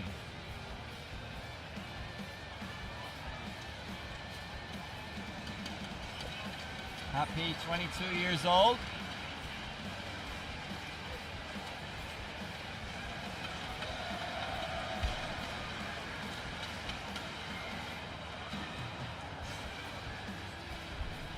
After we go through the formalities of this fight, of this canceled fight, we will get ready to begin the opening ceremony.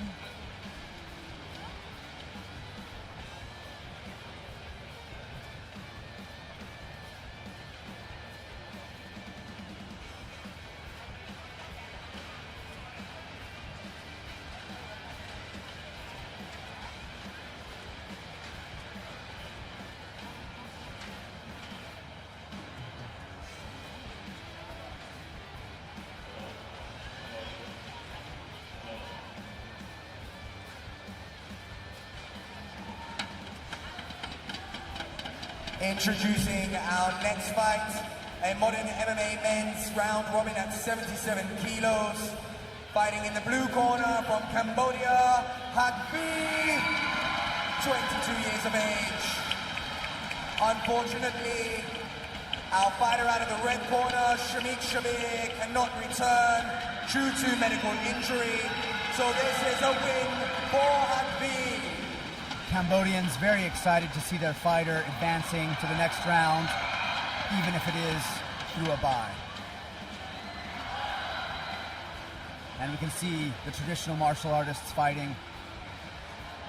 I mean, in some respects, you have to credit the fighter, even if they have lost their first bout, from having the resilience and the toughness to make it through that first bout, not getting finished, and being there to stand on the mat and ready to roll for their second fight of the day.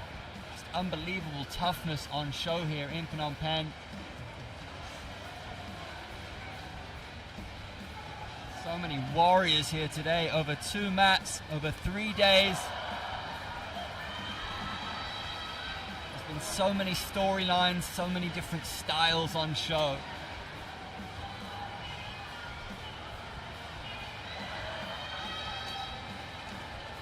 Later, I believe we will see Chan Ratana in action, who is one of the biggest stars of Cambodian martial arts. We'll be taking on Hui Wing Chung of Hong Kong, China. It's a nice aerial view we have here of both the mat.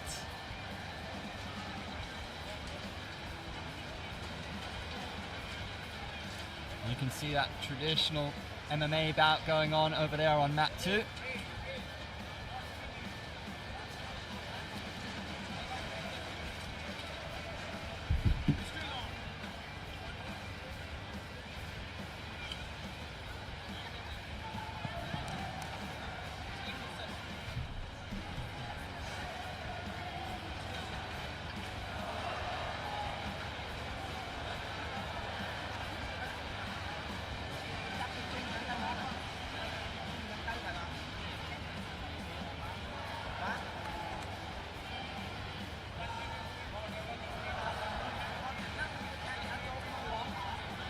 Some highlights from earlier today.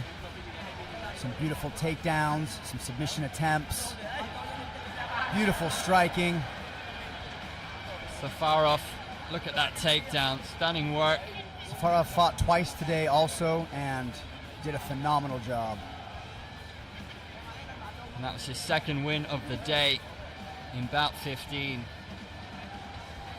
We then moved on to bout 16, where Simon Stracey of Thailand utilized his grappling brilliantly to get the win over Cambodia's Hatpi, who we just saw. Then the 22-year-old who got the bye over Shamik due to medical. Hatpi really wanted to use his grappling, but use his striking, but Simon Stracey, with those short elbows on the ground and that ground and pound from full mount, got the job done over the Cambodian, got his hand raised.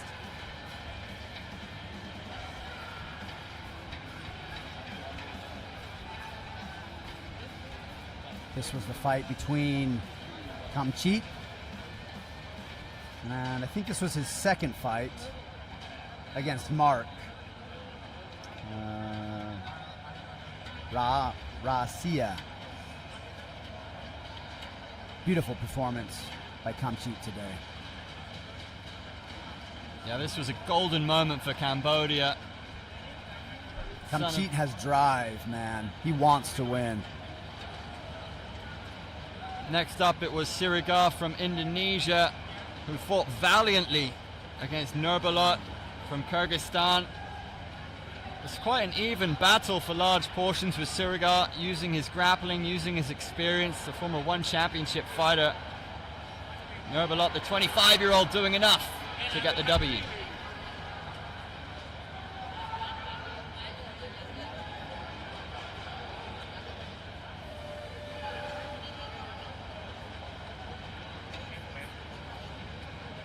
Next it was Adia from Mongolia up against Zan Sultan. This was a cracker of a fight. Zan Sultan, remember, just 18 years old, and did enough.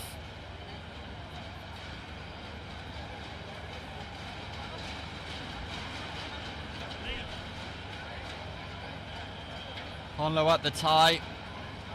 who's the victor here, the 25-year-old, up against Wai Hao Kwan of Macau, China. Next, Chan Samat, the veteran. This was a fascinating one because we saw two different styles. Chan Samat wanted to brawl, he wanted to bang, and we saw the evasive style of Li Chang.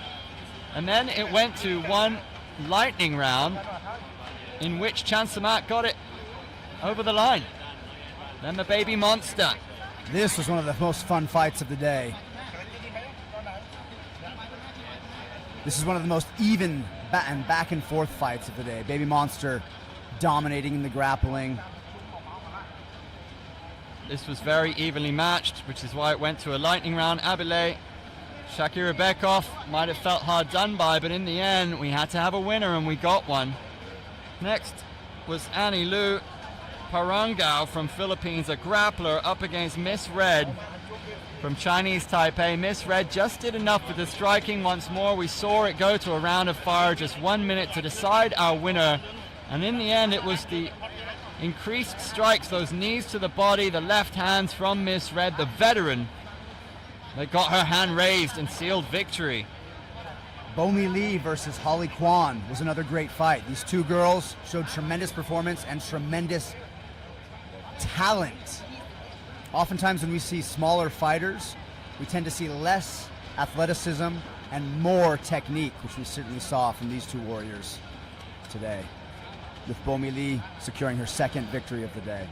Bout 26 was Maricel from the Philippines up against Altanchimeg of Mongolia. That big overhand right was the story of the fight. She kept going for that shot time and again, her favorite shot. It is a powerhouse. What a weapon. And it was convincing in the end as she got her second win of the day. And again, we saw Baruz fighting for the second time today versus Urkabai. Two of the scariest fighters we have here. Both of them wanted to win. Both of them were throwing to win, throwing hands to get knockouts. Beautiful performance by both athletes.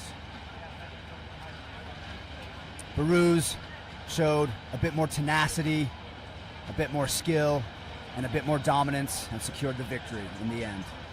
In bout 28, Aiden Tolopaev, who got us underway here today with a knockout, secured some knees to the body and then went on to get a triangle choke submission against Salamat from Kyrgyzstan, and what a win it was for the 34-year-old.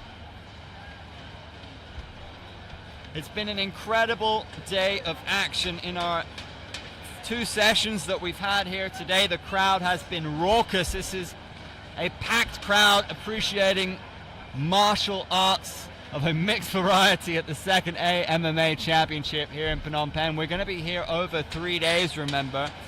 It's been an absolute pleasure calling the action. We're going to go across soon to our opening ceremony. Thanks for staying with us.